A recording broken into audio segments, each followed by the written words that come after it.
They laughed loud enough for the whole street to hear. That was the part Mabel Hartley would never forget. Not the words, not the way Warren Delby's lip curled when he looked her over from boots to bonnet, but the sound. That particular kind of laughter, the kind that didn't bother to be quiet about itself, the kind that meant the people doing it didn't think you were worth the effort of cruelty. Just amusement. Just a woman standing in the dirt outside the Red Hollow General Store while a man she'd never met decided out loud that she wasn't worth his time, his name, or the air it would take to finish the sentence. "I'd sooner marry my barn door," Warren said, and his friends went sideways with it. Mabel didn't cry. She was 26 years old and she had stopped crying over men like Warren Delby somewhere around the fourth rejection, which meant she'd had 2 more after that to practice keeping her face still. She was good at it by now. She stood there and let him finish, and then she picked up her flour sack and walked home. But the town didn't let it go. The town never let anything go. If you want to find out what happened next, how a woman rejected 7 times walked into the most powerful ranch in the territory and changed everything, don't go anywhere. Subscribe to this channel so you never miss a story like this one. Hit that like button and drop a comment telling me what city or country you're watching from.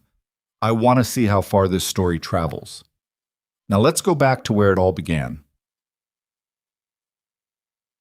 Red Hollow was the kind of place that had opinions about everything and facts about nothing. It sat in a shallow valley between 2 ridgelines, close enough to the river to survive a dry year, but far enough from the railroad that everything arrived late. Supplies, news, and new ideas most of all. The people there weren't bad, exactly, but they'd been looking at the same faces for so long that they'd decided they already knew everything worth knowing about each person in it. And what they'd decided about Mabel Hartley was that she was a tragedy. She was large. That was the word they used when they were being polite, which wasn't often. Her mother had been a round woman, and her grandmother before that, and whatever inheritance had come down through the women of that family, Mabel had received it in full. She was not the kind of large that people looked past. She was the kind that made men step back and reconsider everything they thought they wanted, even when what they wanted was simply a capable woman to help them run a piece of land. She had tried 7 times to be that woman. The first had been Daniel Pryor, a widower with 3 children and a wheat farm that needed more hands. He'd written to the matchmaker in Billings, and so had she, and when she arrived at his door, he stood in the frame for a long moment without speaking. "I appreciate you making the trip," he said, and she knew before he finished the sentence what the rest of it would be.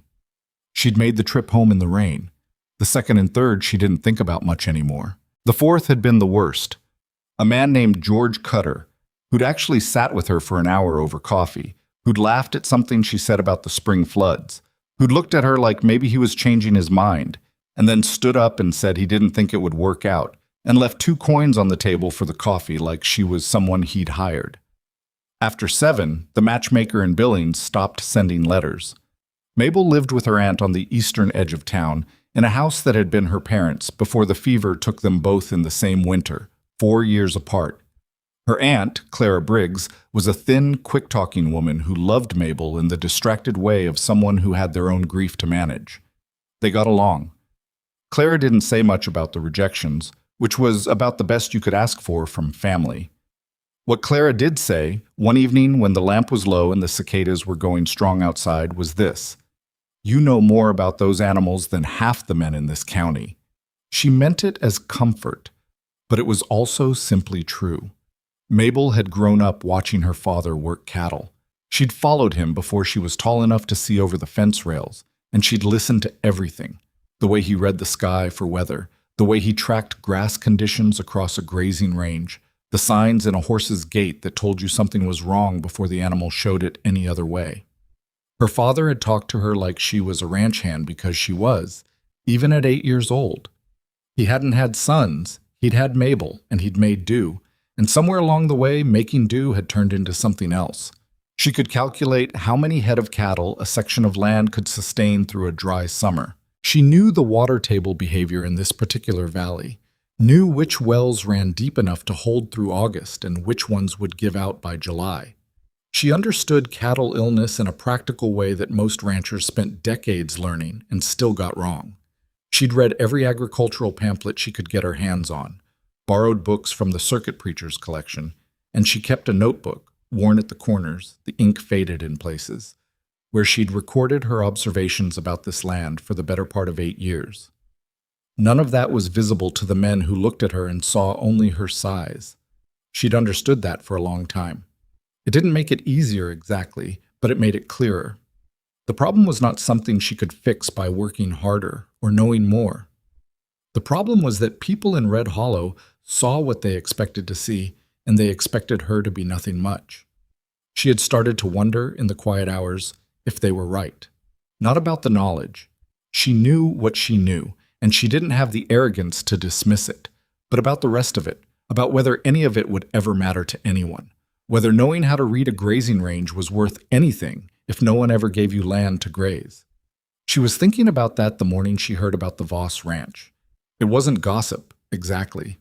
It was louder than gossip. It was the kind of talk that moved through a town in one day and arrived everywhere at once. Colton Voss, who owned more land in the valley than the next 3 ranchers combined, was looking for help. Not ranch hands. He had those. Something else. Someone who could look at what was happening to his range and figure out why the grass was failing 2 months before it should, why the creek that fed his eastern pasture was running low when the snowmelt should still be coming down from the peaks.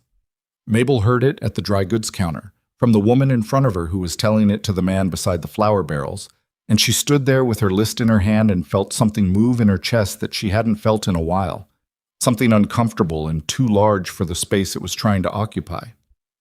She thought about it for 3 days. She thought about all the reasons not to go. She'd been to enough front doors. She knew what happened at front doors.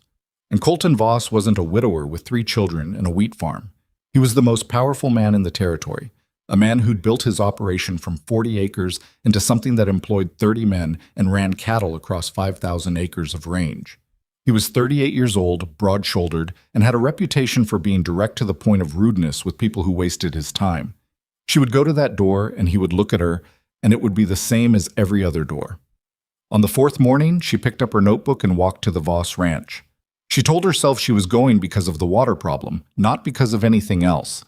She told herself she'd read enough about this valley's hydrology to know what was probably happening to his eastern creek, and that information was worth offering whether he took it or threw her off his property. She told herself she was done waiting for opportunities to arrive in a shape that was comfortable.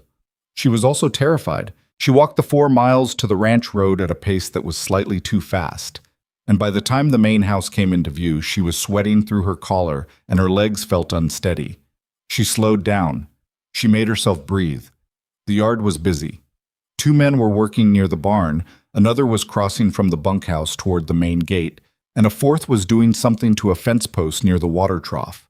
Nobody paid her much attention until she got close to the porch, and then one of the men near the barn stopped what he was doing and watched her. "Help you?" he called. "I'm looking for Mr. Voss." The man looked at the other man. Something passed between them. Not a word, just a look. And Mabel had been receiving that look her entire adult life and knew exactly what it contained. "He's out on the range." "I'll wait." Another pause. "Could be a while." "That's all right," Mabel said.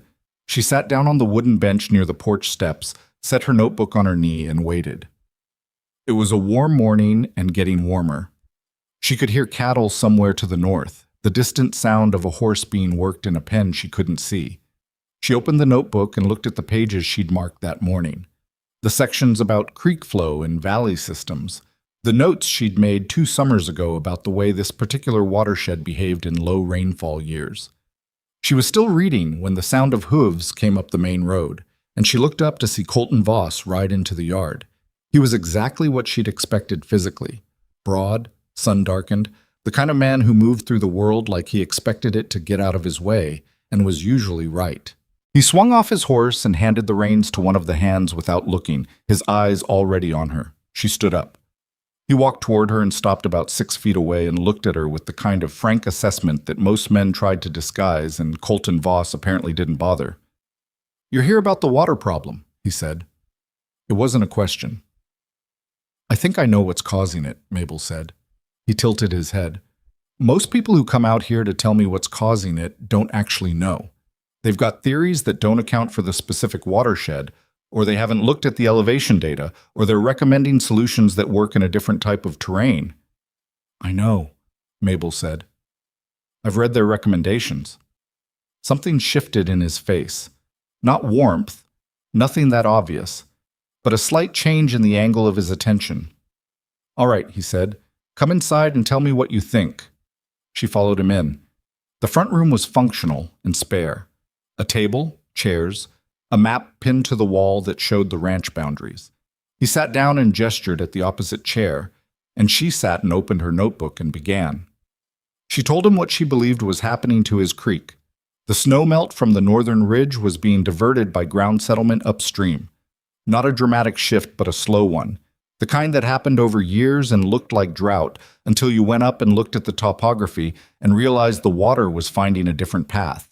She told him the grass failure in his eastern pasture was consistent with reduced subsurface moisture, not surface drought. A distinction that mattered because the solution was different. She told him she could show him on the map where she thought the diversion was occurring. He listened. He didn't interrupt, which she hadn't expected. He asked 2 questions, both precise, both aimed at the parts of her theory that were inferential rather than observed. She answered them honestly, including the parts she wasn't certain about. When she finished, the room was quiet for a moment. How long have you been watching this valley? He asked. 8 years. I started keeping records when I was 18. Your father ranched here? He did. He passed when I was 22. Colton looked at the map on the wall, then back at her. I've had 3 men come out and look at this problem. All 3 gave me solutions that would cost me money I don't want to spend on problems that wouldn't actually fix what's happening. He paused. What you're describing is different. It's what the evidence suggests, Mabel said. If you're right, he said, then the fix is less expensive than what I've been told. And faster. Yes. He sat back. He looked at her for a long moment, not the way the men in town looked at her, not the particular measuring silence she'd spent her life receiving. It was different in a way she couldn't entirely name, like he was actually trying to figure something out rather than confirm something he'd already decided. What are you looking for? He asked. Coming here. It was a direct question, and she gave him a direct answer. Work. Real work, not domestic work. Something that uses what I know. He nodded slowly. I'll ride up to the ridge with you tomorrow, he said. You show me what you're talking about. If it holds up on the ground, we'll talk about what that looks like. She walked home that afternoon with her notebook under her arm and the evening light coming in long and gold across the valley, and she didn't let herself feel too much of anything because she'd been to enough doors. But something was moving in her chest again, that uncomfortable too large feeling, and she didn't entirely manage to push it down. The next morning she was back at the Voss Ranch before 7. He was already up, 2 horses saddled, coffee made, and waiting on the table. He poured her a cup without asking and handed it across, and she took it, and they drank in silence for a moment before he said, You know the North Ridge? I've walked it a dozen times. Then you lead, he said. She led. It took 3 hours to get up to the point she'd identified from her calculations. A natural shelf in the terrain where the spring runoff would logically divert if the ground had shifted.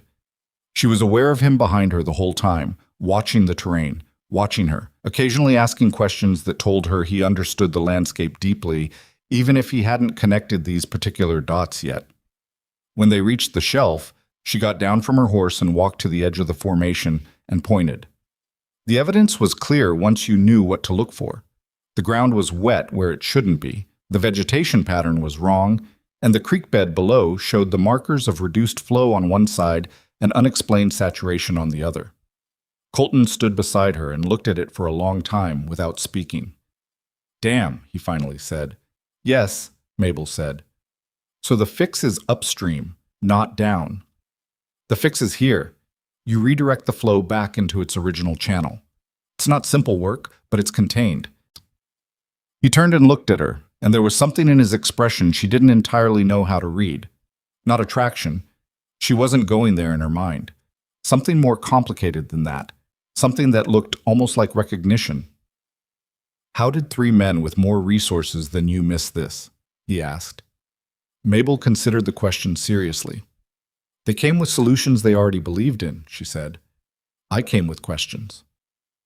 The ride back down was quieter. She wasn't sure what he was thinking, and she didn't try to fill the silence with talk. When they reached the yard and handed off the horses, he stood for a moment looking at the eastern range. "The town is going to have things to say," he said, "about me bringing a woman out here in any kind of professional capacity." "The town always has things to say," Mabel said. "It doesn't usually make them right." He looked at her, and for the first time in that interaction, she saw something close to amusement cross his face. Brief, but there. "No," he said. "It doesn't." What happened next? What Colton Voss said to her that afternoon in the yard, what deal he offered, and what she answered, would begin a chapter in Mabel Hartley's life that Red Hollow hadn't seen coming and would spend a long time trying to process. The town had made up its mind about her years ago.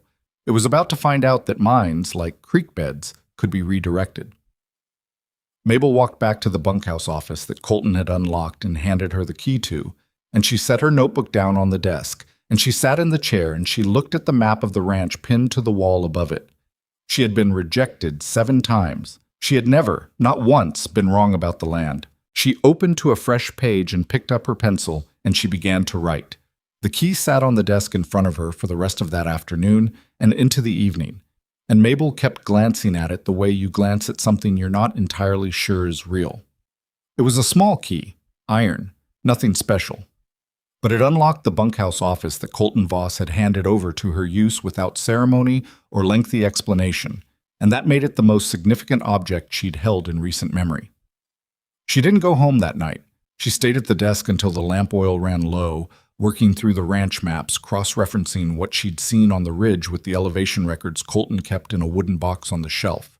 Meticulous records, she had to admit, better than she'd expected from a man running an operation this size largely on instinct and reputation. She found 3 more anomalies before midnight. 2 were minor. 1 was not. In the morning, she was at the main house before Colton finished his coffee, and she spread her notes on his table without preamble. "There's a second problem," she said. "Your south grazing section. The grass density maps from the last 3 years show a pattern of decline that doesn't match the rainfall data. Something else is happening there." He looked at her notes. He looked at the maps. He asked the same kind of precise questions he'd asked the day before. Pointed, stripped of any attempt to seem more knowledgeable than he was, which she found unusual in men who ran things the way he did. "What do you think is causing it?" he asked. "I don't know yet. I'd need to walk the section." He drained his coffee. "After breakfast," he said, and pushed a second cup across the table toward her. It was the most ordinary thing. A cup of coffee pushed across a table. But Mabel sat down and drank it, and nobody made a comment, and the morning went on. They walked the south section that day, and she collected soil samples in small cloth bags she'd brought in her coat pocket, labeling each one with location markers she'd noted on the map. Colton watched her work without interrupting. One of the ranch hands, a lean older man named Pruitt, who had the look of someone who'd been skeptical since birth, trailed behind them at a distance that said he was keeping an eye on things without being asked to. She noticed Pruitt. She didn't address it. On the walk back, Colton said, "Pruitt's been with me 11 years. "I can see that," Mabel said. "He doesn't warm up fast." "Most people who are good at what they do don't." Colton glanced at her. "Is that a comment about yourself or him?" "Both, maybe." He made a sound that wasn't quite a laugh. "Fair enough." The soil analysis took her 2 days, working in the office with the reference materials she'd brought from her own collection and the ones she borrowed from the ranch's small shelf of agricultural texts. What she found was not what she'd expected. The soil wasn't depleted. It was contaminated. Not severely, not in a way that would kill cattle outright, but enough to suppress grass growth over time. The mineral composition was off in a way that suggested something foreign had been introduced to the water that fed that section, upstream from the grazing area. She sat with that finding for a full evening before she told Colton, not because she was uncertain about it, because she understood what it meant, and she wanted to be sure before she said it out loud. Someone, at some point, had put something into the water feeding his south pasture. Whether deliberately or through careless runoff from another operation, she couldn't yet say. But the effect was there in the samples, patient and clear and damning. She knocked on the main house door after supper. He answered it himself, which she hadn't expected. She'd assumed there'd be a hand around. "Come in," he said. She spread the samples and her notes on the table and explained what she'd found. She kept her voice level and factual. She laid out what was confirmed, what was probable, and what remained unknown, in that order, without dramatizing any of it. Colton stood very still while she talked. That stillness wasn't peace. It was the kind of controlled quiet that a man arrived at when he was keeping something held in. When she finished, he said, "Deliberate." "I can't confirm deliberate without knowing the source upstream," Mabel said. "It could be runoff from a mining claim, poor waste management from another ranch, or something intentional. The mineral signature is unusual enough that I'd want to trace it." "I know what's upstream from that section," he said. His voice was flat. "Who?" "Frank Aldermore. He runs the Crossbar spread about 2 miles north." Mabel knew the name. Most people in the county did. The Aldermore family had been in the valley nearly as long as anyone, and they'd spent most of that time believing the valley was fundamentally theirs by right of arrival. Frank Aldermore was the third generation of that belief, and he wore it with the particular confidence of a man who'd never been seriously challenged. "You and Aldermore have history?" she asked. "We have the kind of history that men in this territory develop when one of them has more land than the other one thinks is fair." He pulled out a chair and sat down heavily. "He offered to buy my eastern section twice in the last 5 years. I said no both times." Mabel looked at her notes. "If this contamination is deliberate, it's been gradual, at least 2 years of effect, probably 3. That's not an accident, and it's not a single incident." "No," Colton said. "It's not." The room was quiet for a moment. "You need more than my soil samples to act on this," Mabel said. "You need documentation, someone who can identify the source and connect it to the contamination pattern. If you go at Aldermore on what I've found so far, he'll deny it, and your soil samples from a woman most of the county doesn't know will carry exactly as much weight as he decides to let them carry." Colton looked at her. "You're telling me to wait." "I'm telling you to build a case that can't be dismissed," she said. "There's a difference." He was quiet for a long time. She let him be quiet. She knew, from a lifetime of watching men process difficult information, that the worst thing you could do in that silence was fill it. "All right," he finally said. "What do you need?" What she needed was access to the upstream water sources, which meant mapping the creek system from the point of contamination back to its origins. It meant comparing those findings against anything she could document about the Crossbar operation's activities over the past few years. It meant, most practically, riding into territory that bordered Aldermore's land, which was not without its own complications. She spent the following week doing exactly that. Colton assigned her one of the horses, a brown mare named Cass who had a slightly difficult temperament that the hands had been avoiding, which Mabel found she didn't mind. Difficult temperaments she understood. She and the mare came to a working arrangement by the second day, and by the third, Cass was taking direction without argument. Pruitt noticed. She caught him watching one morning from the barn door, his expression unreadable but his attention real. She didn't say anything. She rode out. The creek system was more complex than she'd initially mapped. There were 3 tributary feeds into the main channel that ran past the south pasture, and she needed to sample each one. The first 2 were clear. The third, the one that came down from the northeast, from the direction of the Crossbar spread, was not. She took samples from 4 points along that tributary, moving upstream until she found where the contamination began. The source was a shallow settling pond on land that, based on her best reading of the survey marks, fell right on the boundary between Voss and Aldermore territory. Maybe just over the line onto Aldermore's side. Maybe not. She documented everything. She drew the survey marks as precisely as she could, noting the reference posts and their conditions.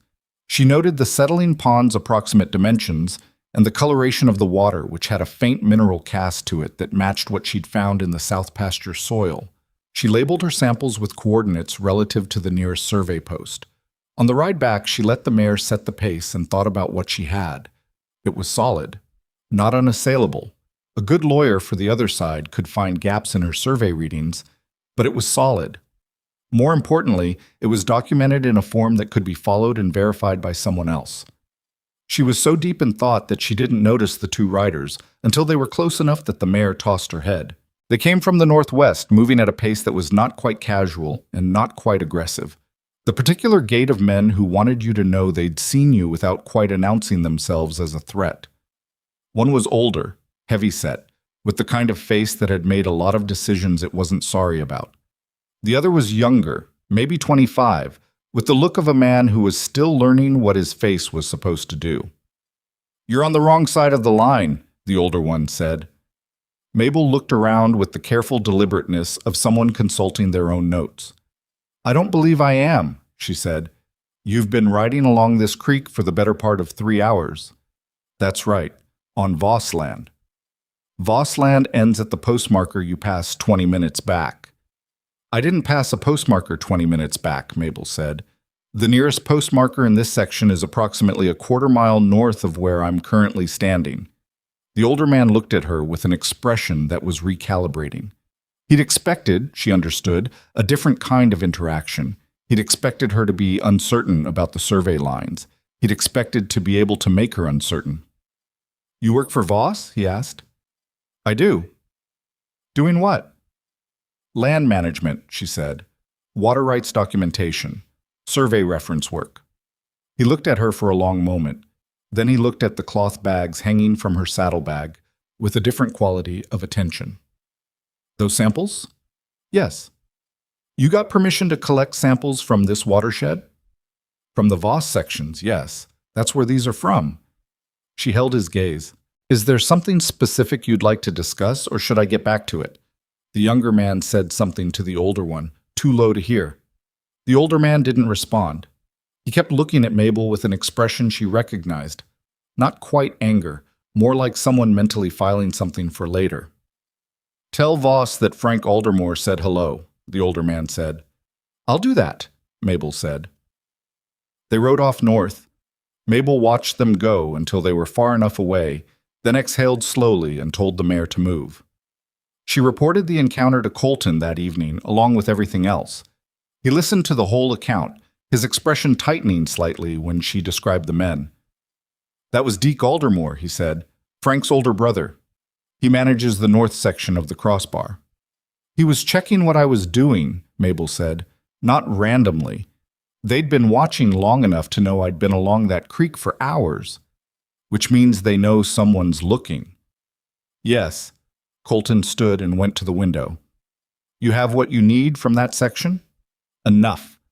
I want one more round of samples after the next rainfall to compare the upstream readings. Rain will clear some of the surface contamination and tell us what's coming from the ground versus what's been introduced externally." "When's the next rain?" 4 to 6 days, based on how the pressure's been moving." She paused. "I could be off. Weather doesn't cooperate with documentation schedules." He almost smiled at that. "No," he said, "it doesn't." He turned back to the room. He looked like a man carrying more than the immediate problem, which she supposed he was. Running an operation this size meant there were always 12 problems happening simultaneously, and she'd only been looking at 2 of them. "There's something else I need to tell you," he said. She waited. "The cattle loss in the eastern section this month is higher than I reported to the county office." He said it without flinching, but she could see the effort that straightforwardness cost him. "I underreported because I didn't want to signal weakness to the other operations. 3 of my hands are talking about leaving if it doesn't improve before summer, and I have a note coming due in August on the eastern land purchase that I can't make if the herd numbers don't recover." Mabel absorbed this. "Why are you telling me this?" "Because you're the person trying to fix my water problem," he said, "and you ought to know how much time we actually have." She looked at the map on the wall. The eastern section, the south pasture, the creek system, the ridge diversion, all of it connected, all of it under pressure, all of it on a clock she hadn't known about until 30 seconds ago. "August," she said. "August. That's 14 weeks. 13 and a half, he said. "I've been counting." She picked up her notebook. She didn't say anything reassuring because she didn't have anything reassuring to say that was also true. And she'd learned a long time ago that the gap between those 2 things was where trust died. "I'll have the water diversion work mapped and ready for your crew by end of next week," she said. "The south pasture contamination. That's going to take longer to prove to a standard that holds up, but I'll have enough documented by the 4th week to take to the county land office, assuming we decide that's the route. And the cattle recovery? Depends entirely on the water. Fix the water, the grass comes back, the weight improves. That's a 10-week recovery minimum from the point when clean water is restored. She paused. It's tight. Yes. It's possible. Yes, he said again, and this time there was something different in the word. Not hope, exactly. Something more durable than hope. Like a man picking up a tool he knows is going to be heavy. The week that followed was the hardest kind of work. Not dramatic, not visible, just grinding, careful daily effort.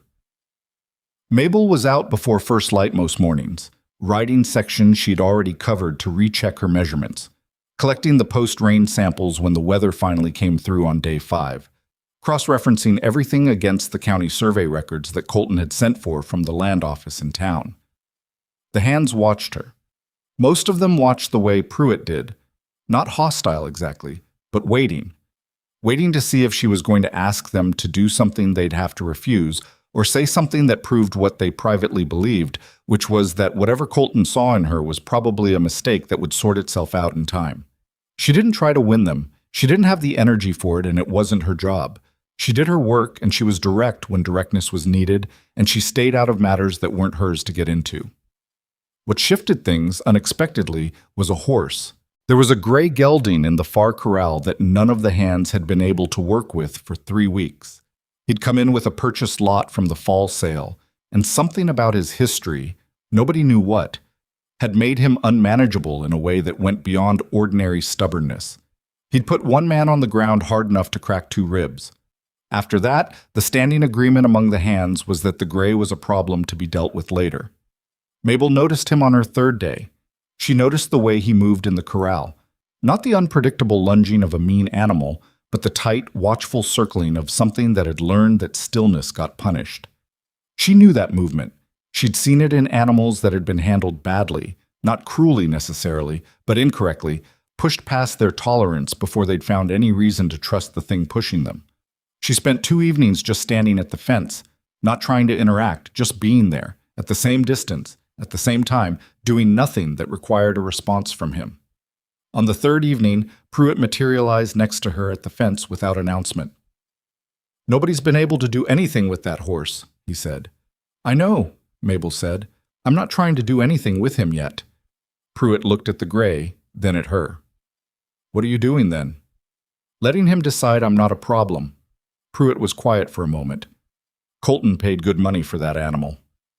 "I know that too." Another silence. "You worked horses before." "My father did. I grew up behind him." Pruitt made a sound. Not agreement, not disagreement. He stood there for another few minutes watching the gray, and then he walked away without another word. 4 days later, Mabel led the gray out of the corral on a loose line, walking him in slow circles in the open yard, the animal blowing hard but moving. Pruitt was at the barn door. 3 other hands had found reasons to be nearby. Nobody said anything. The gray kept walking, kept breathing, kept deciding she was not a problem. That evening at supper, she ate at the bunkhouse table with the hands, which had been awkward the first week and was now simply the arrangement. Pruitt passed her the salt without being asked and without comment, which from Pruitt she understood to be roughly equivalent to a formal endorsement. It was not smooth.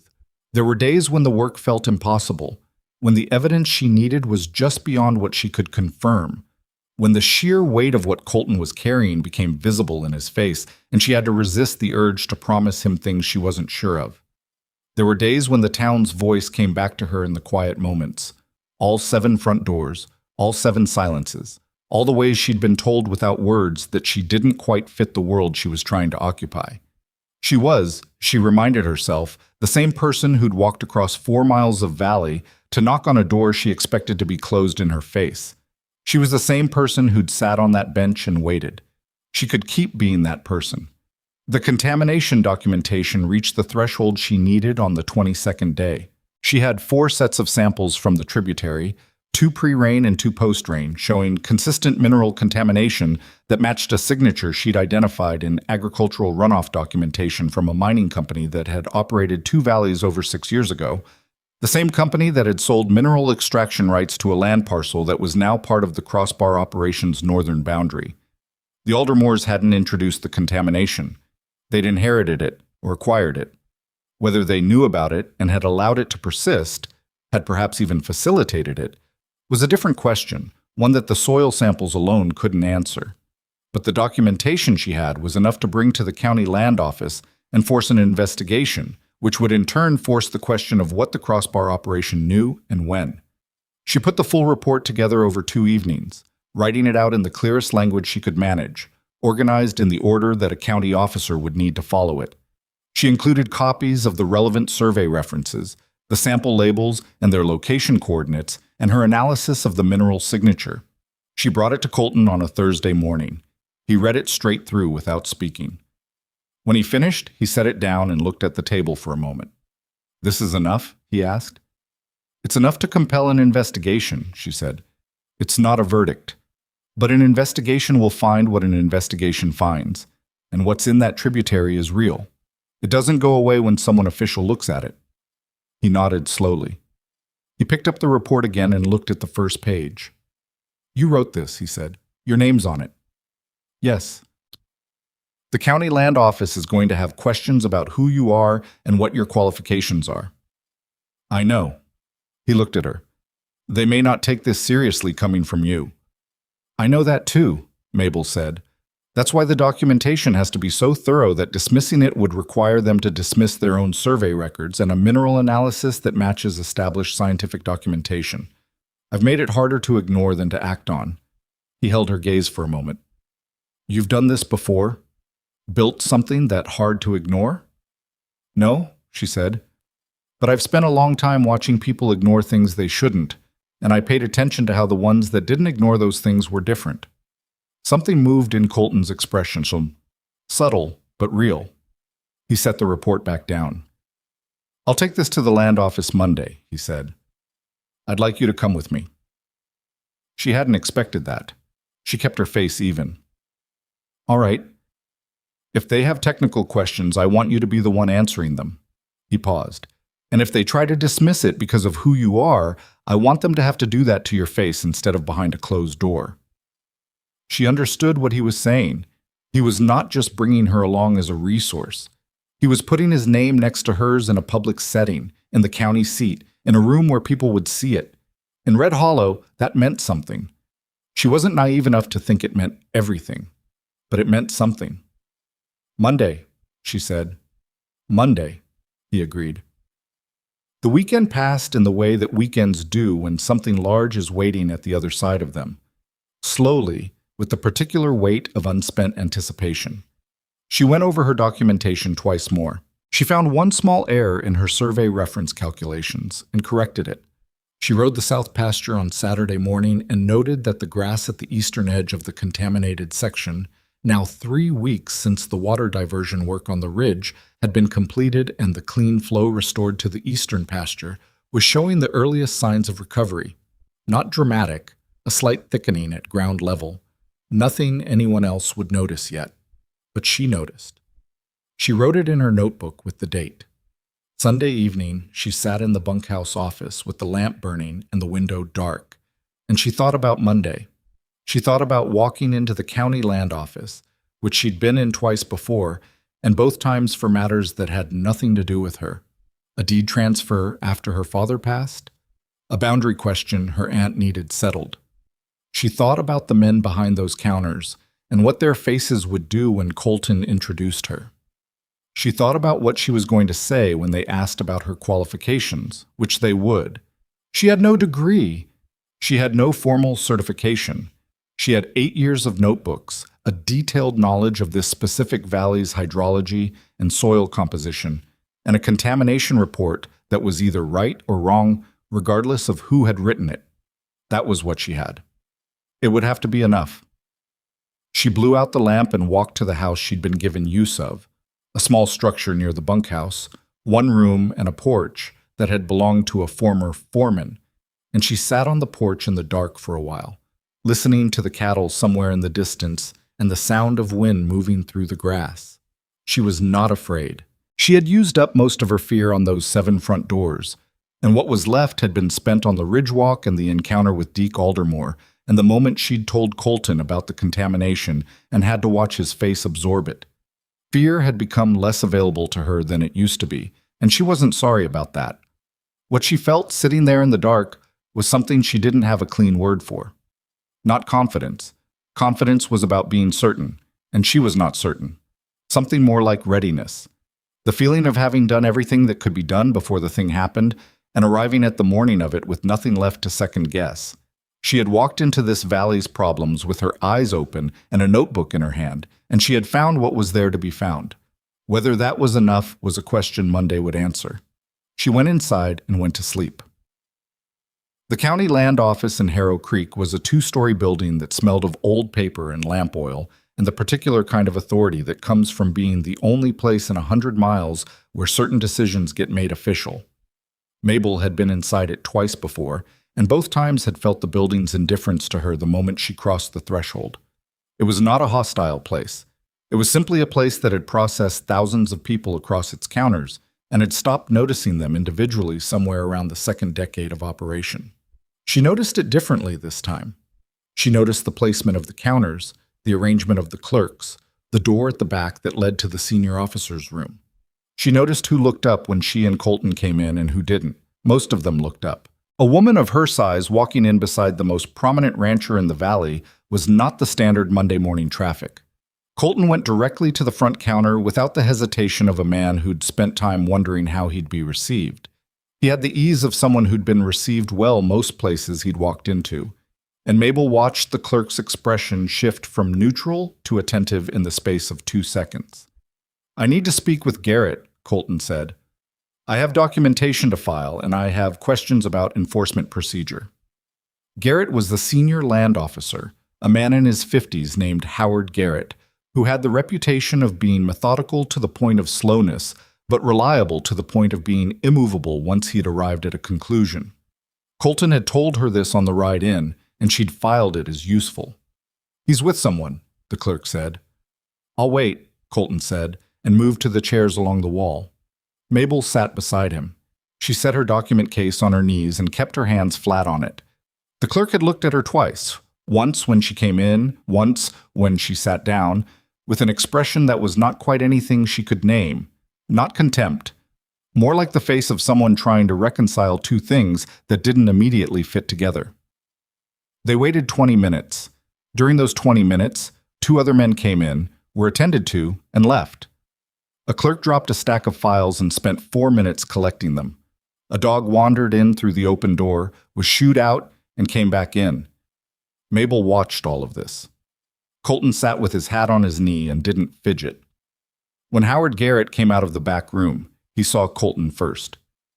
"Colton, what brings you in?" "Water rights issue. Potential contamination on my south section. I've got documentation." He stood and gestured to Mabel. "This is Mabel Hartley. She's been managing land assessment for my operation, and she put the report together. She can answer technical questions better than I can." Garrett looked at Mabel. He was a man who'd learned to keep his face professionally neutral, and he did it well, but she caught the half-second delay between seeing her and responding, the beat where something processed and rearranged itself. "Miss Hartley," he said, "come on back." Garrett's office had maps on 3 walls and a desk that had clearly been expanded twice as the volume of paperwork in his life grew. He sat behind it, and they took the 2 chairs in front of it, and Mabel opened her document case. "What's the nature of the complaint?" Garrett asked. Mabel handed him the report. "Mineral contamination in a tributary feeding the south grazing section of the Voss operation. I've documented the contamination across 4 sample points with pre- and post-rainfall comparison. The mineral signature is consistent with industrial runoff associated with extraction activity. The source traces upstream to the northern boundary of the crossbar operation." Garrett took the report and began reading it. Not skimming, actually reading, moving through the pages at the pace of someone following an argument rather than looking for a summary. This took several minutes. Mabel let it. Halfway through he stopped and looked up. These survey references, you used the 1887 boundary posts? And cross-referenced against the 1891 resurvey, Mabel said. The post I'm using is the primary coordinate markers confirmed in both. There's a copy of the relevant resurvey page in the back of the report. He found the page, looked at it, went back to reading. When he finished, he set the report down and looked at her with the full attention he'd apparently been reserving. You said you managed land assessment for the Voss operation. How long have you been doing that? 6 weeks formally. I've been tracking this valley's hydrology in a personal capacity for 8 years. What's your formal training? She'd known this was coming. None in the institutional sense. My father ranched in this valley, and I learned alongside him from childhood. I've read extensively in agricultural and geological reference materials, and I've kept documented observations of this specific watershed for 8 years. The report stands on its own sources. The survey references and the sample data can be verified independently of anything I say about myself. Garrett looked at her for a moment, then he looked at Colton. You're standing behind this? I'm standing behind the samples and what they show, Colton said. Mabel identified the problem. I rode out and saw the source location with my own eyes. What's in that tributary is real. Garrett tapped the report with one finger. I'll need to send an inspector out to take independent samples. That's procedure. It'll take 10 days to 2 weeks to schedule. We understand, Mabel said. If the independent samples confirm what you've got here, we have grounds to compel the crossbar to identify the source and cease whatever activity is contributing to it. He paused. That assumes the source is on their land or the result of their operation. If it turns out to be residual contamination from the old mining activity before Aldermore ownership, then the contamination is still in a tributary affecting Voss land, Mabel said, and the question becomes whether the current landowner has an obligation to remediate it. That's a separate legal question, but the contamination itself is documented. Garrett looked at her with something in his expression that was different from the look she'd received at the counter. You've thought about how this resolves, he said.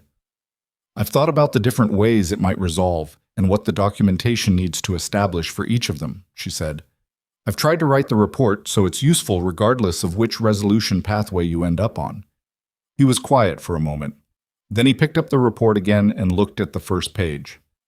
I'll get the inspection scheduled. Is the access to the tributary through Voss land? The sample points are accessible from Voss land, yes, Mabel said. I'll provide a written route guide if that's helpful. It would be, he said. They left the office 20 minutes later. On the steps outside, Colton put his hat back on and looked at the street. That went better than I thought, he said. He's a careful man, Mabel said. Careful men respond to careful documentation. He was skeptical of you at the start. Yes. You didn't let it rattle you. I've had practice, she said. It came out more evenly than she'd expected. Colton looked at her sidelong. The 7 rejections. She hadn't known he knew the number specifically. It had been general knowledge in town, but she hadn't told him, and she'd assumed, wrongly, apparently, that he hadn't been paying attention to the particular details of her reputation. Among other things, she said. He nodded once and didn't pursue it, which was exactly right. They rode back to the ranch in the late morning light, with the inspection scheduled and the report officially filed and the waiting begun, and Mabel felt the particular quality of exhaustion that came from doing something difficult correctly. Not victory, nothing so clean, just the feeling of having held the line. The inspector arrived 12 days later. His name was Clement, and he was a young man of perhaps 30 who had the efficiency of someone who knew his job and the caution of someone who'd been burned by getting ahead of his conclusions. He collected samples from all 4 points Mabel had documented, plus 2 additional points she suggested, and he asked her several pointed questions about her methodology that she answered without defensiveness. When he left, he said the results would take 3 weeks. 3 weeks was a long time. The August note was still out there, its date not changing. The cattle herd's recovery was proceeding but slowly. The grass in the eastern section was genuinely coming back. The weight gain had begun to show in the monthly measurements. But it was the kind of progress that required patience, and the kind of patience that was harder to sustain when a deadline was counting down in the background.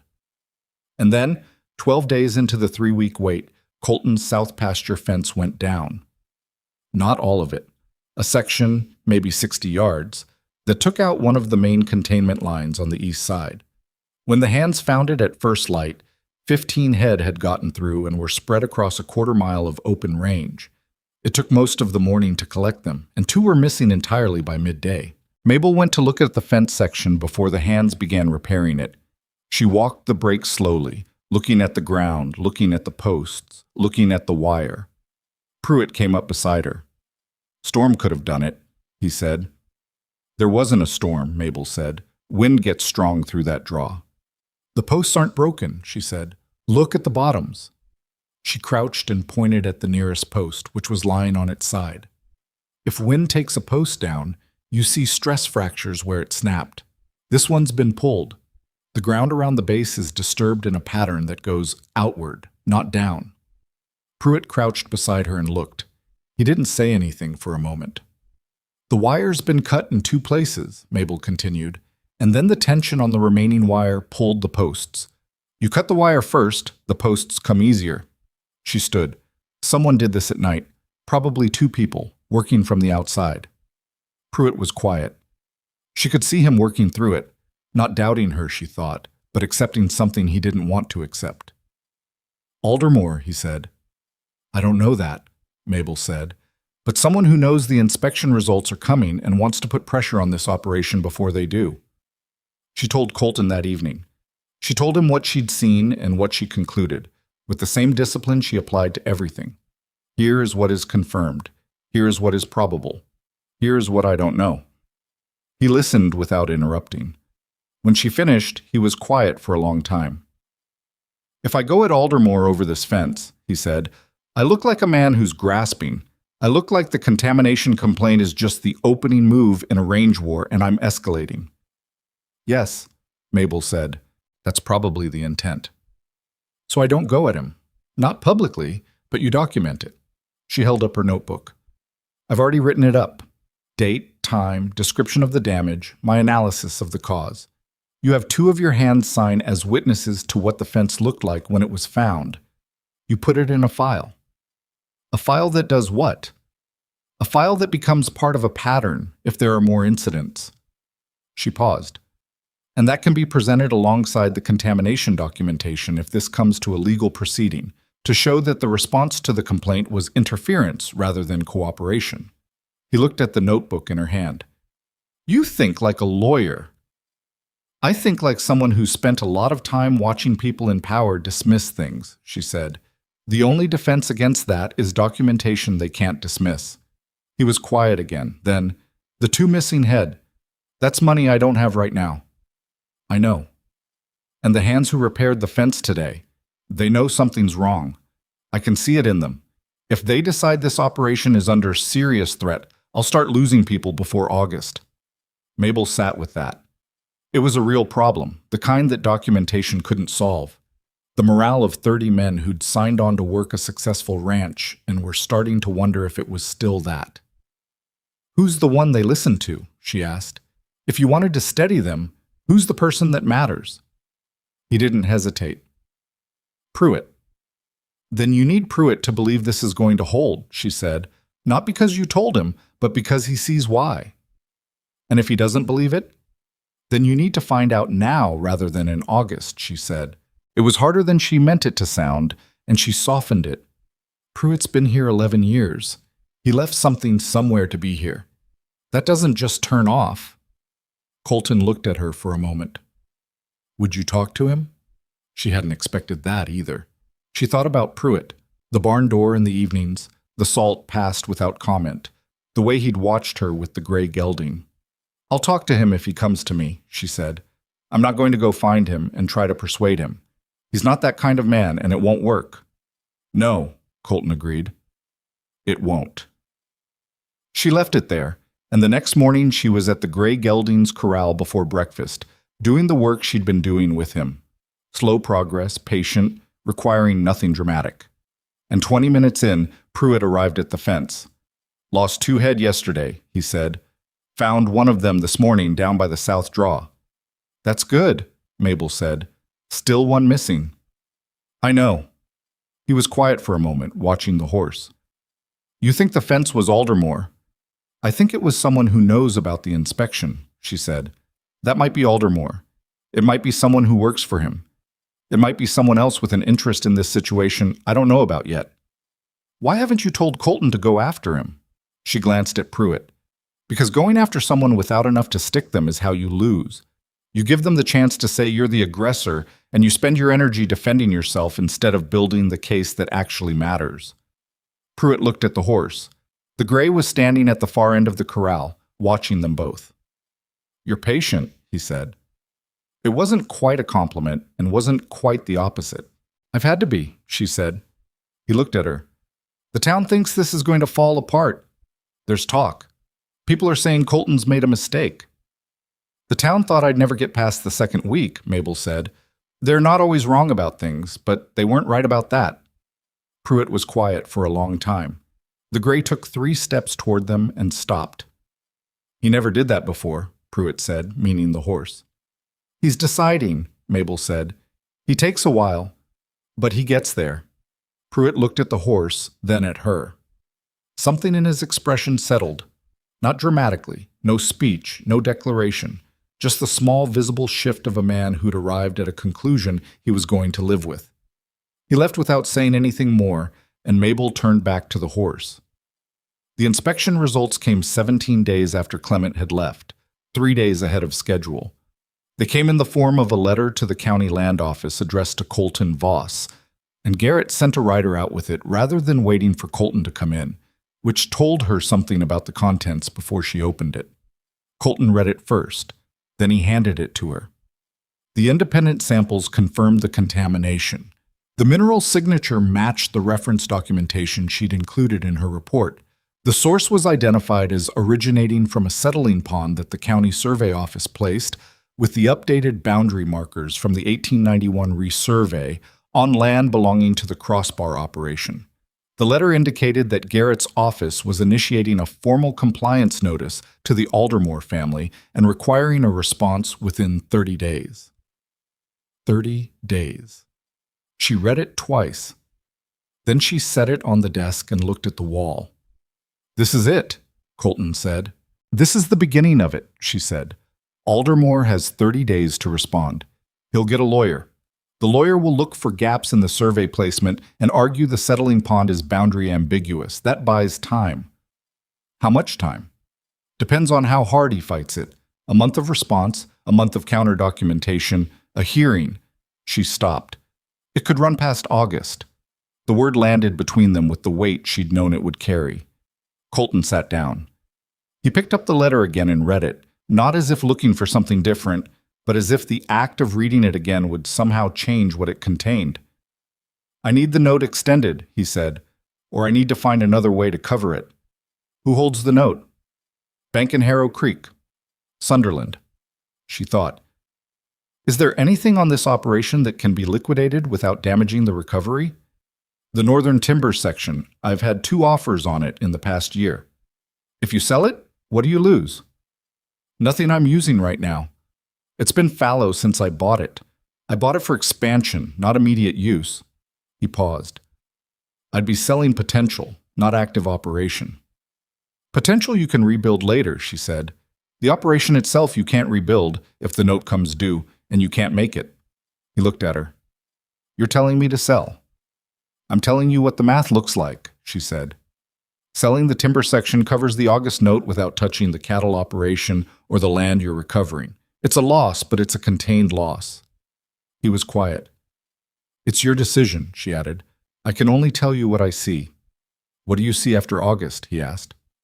If I get through August, if the contamination compliance goes through and the south pasture recovers, what does this operation look like in a year?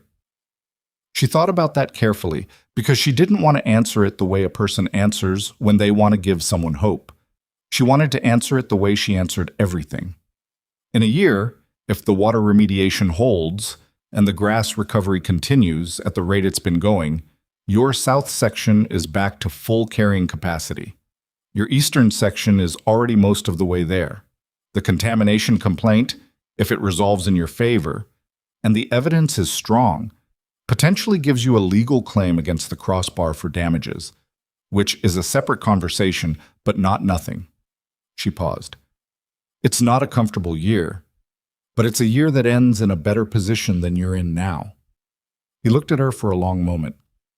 I'm going to call you on that in 12 months. All right, she said. He sold the timber section the following week.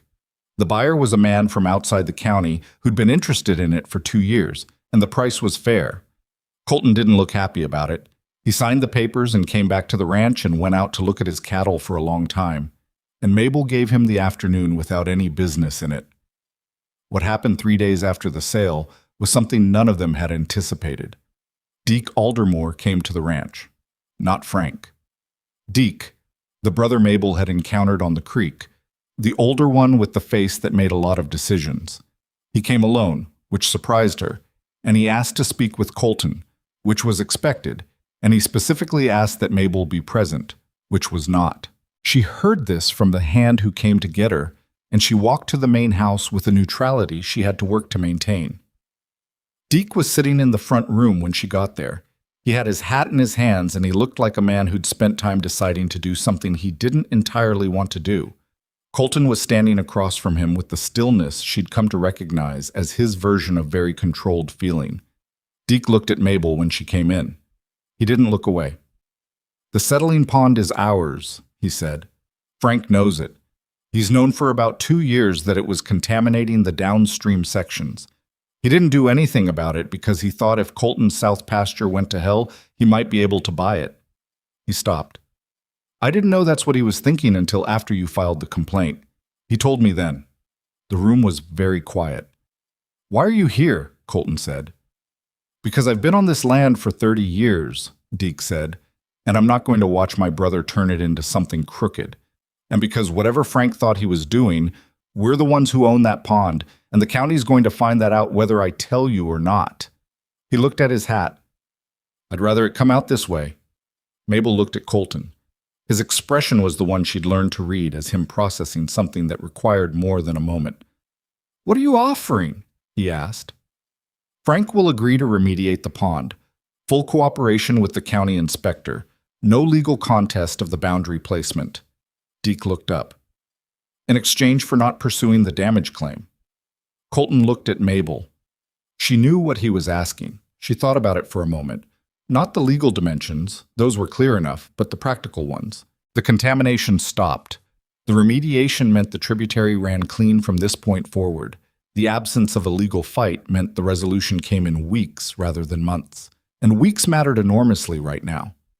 The damage claim, if they pursued it, might yield money, or might drag through a legal process that cost more than it recovered. The remediation has to be verified by an independent inspector, she said, addressing Deke directly. Not county, a private inspector that we select. And it has to be complete before we sign any agreement withdrawing the damage claim. Deke looked at her. You'd be the one selecting the inspector?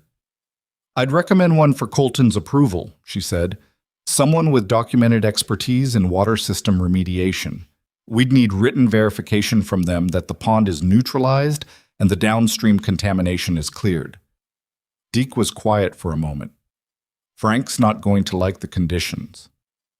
Frank put contaminated water in my pasture for 2 years, Colton said. He can live with the conditions. Deke nodded once. He stood up and put his hat back on. I'll talk to him. You'll have an answer by end of week. He left. The door closed behind him and the room had a different quality of quiet, the kind that comes after something significant has shifted. Colton turned to Mabel. You think he's straight? I think he came here without Frank knowing, she said, and I think a man who does that has made a decision about which way he's facing. Whether Frank goes along with it is a different question. If Frank refuses, then the county process continues and you have Deke's statement as evidence of Frank's prior knowledge, which strengthens the damage claim considerably. Colton looked at the door. He knows that. Yes, he's not a foolish man. He came here because this was the better outcome for his family, not because he was doing us a favor. She paused. But the better outcome for his family and the better outcome for you are close enough to the same thing right now that it doesn't matter which one he was primarily thinking about. Colton was quiet. Then, the fence, the cattle. She understood what he was asking.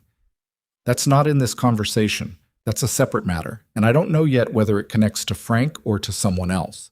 I wouldn't include it in a negotiated agreement, and it's too loose. But you think it was him? I think it was someone who knew about the complaint and wanted to put pressure on you before the inspection results came in, she said. That narrows the field. But I can't prove it, and what I can't prove I won't put in writing. He looked at her with an expression she didn't entirely know how to interpret. It wasn't simple, and it had layers she'd need more time than she had right now to separate. You've been here 6 weeks, he said.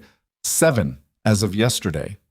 In 7 weeks, you've identified 2 major problems with this operation, documented a contamination case that passed independent verification, kept my hands from walking out, and taught a horse that nobody could manage to accept a lead line. He paused.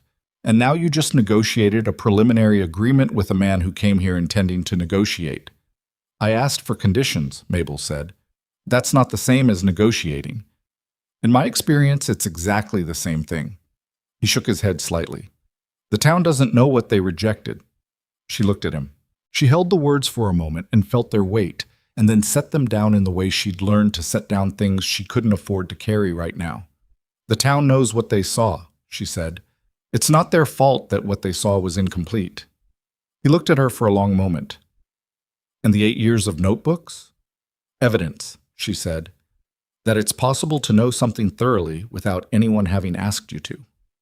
Outside, the evening was settling over the ranch, and somewhere in the south pasture the grass was growing back 1 blade at a time, slow and patient and indifferent to the calendar, doing what it had always known how to do as soon as the water running toward it was clean.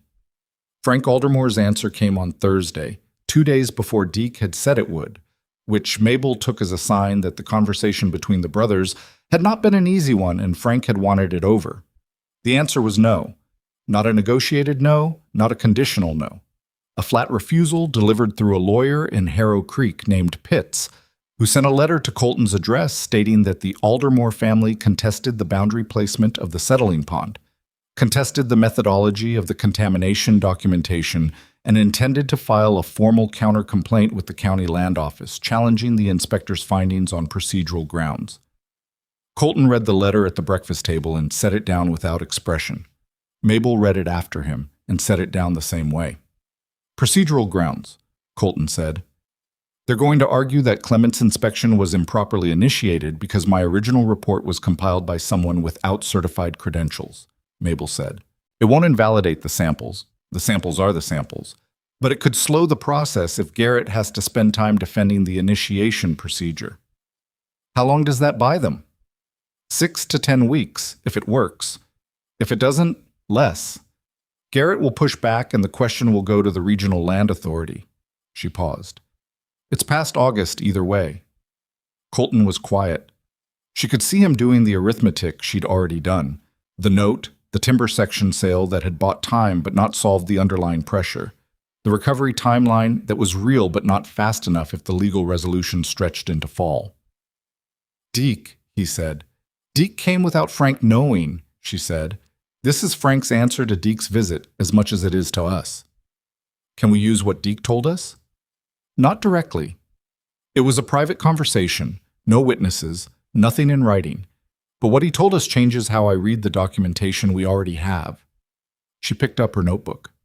If Frank has known about the contamination for 2 years and allowed it to continue, that's not negligence. That's a choice. The difference between those two things matters legally, and it's in the samples if you know what you're looking for. She had been looking at it since the previous night. In fact, since the particular quality of Deke's statement had stayed with her through sleep and into the early hours of the morning. 2 years of knowing. The grass failure in the south pasture had begun showing in the records approximately 26 months ago. That was not a coincidence, and she had spent 4 hours assembling the documentation that showed why it wasn't. She spread her notes on the table beside the letter. The contamination didn't start 2 years ago, she said.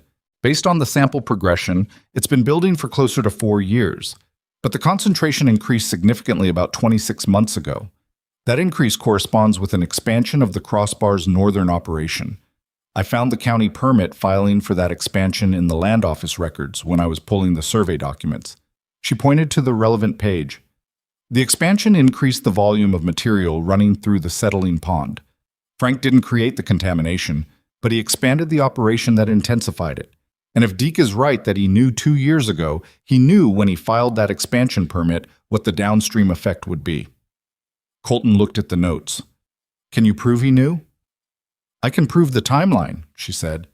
The expansion, the increase in contamination concentration, the permit that shows he signed off on the capacity increase. I can't put knowledge in his head, but I can put a sequence in front of a regional authority that makes innocent explanation very difficult. Pitts will argue he didn't know what the expansion would do downstream.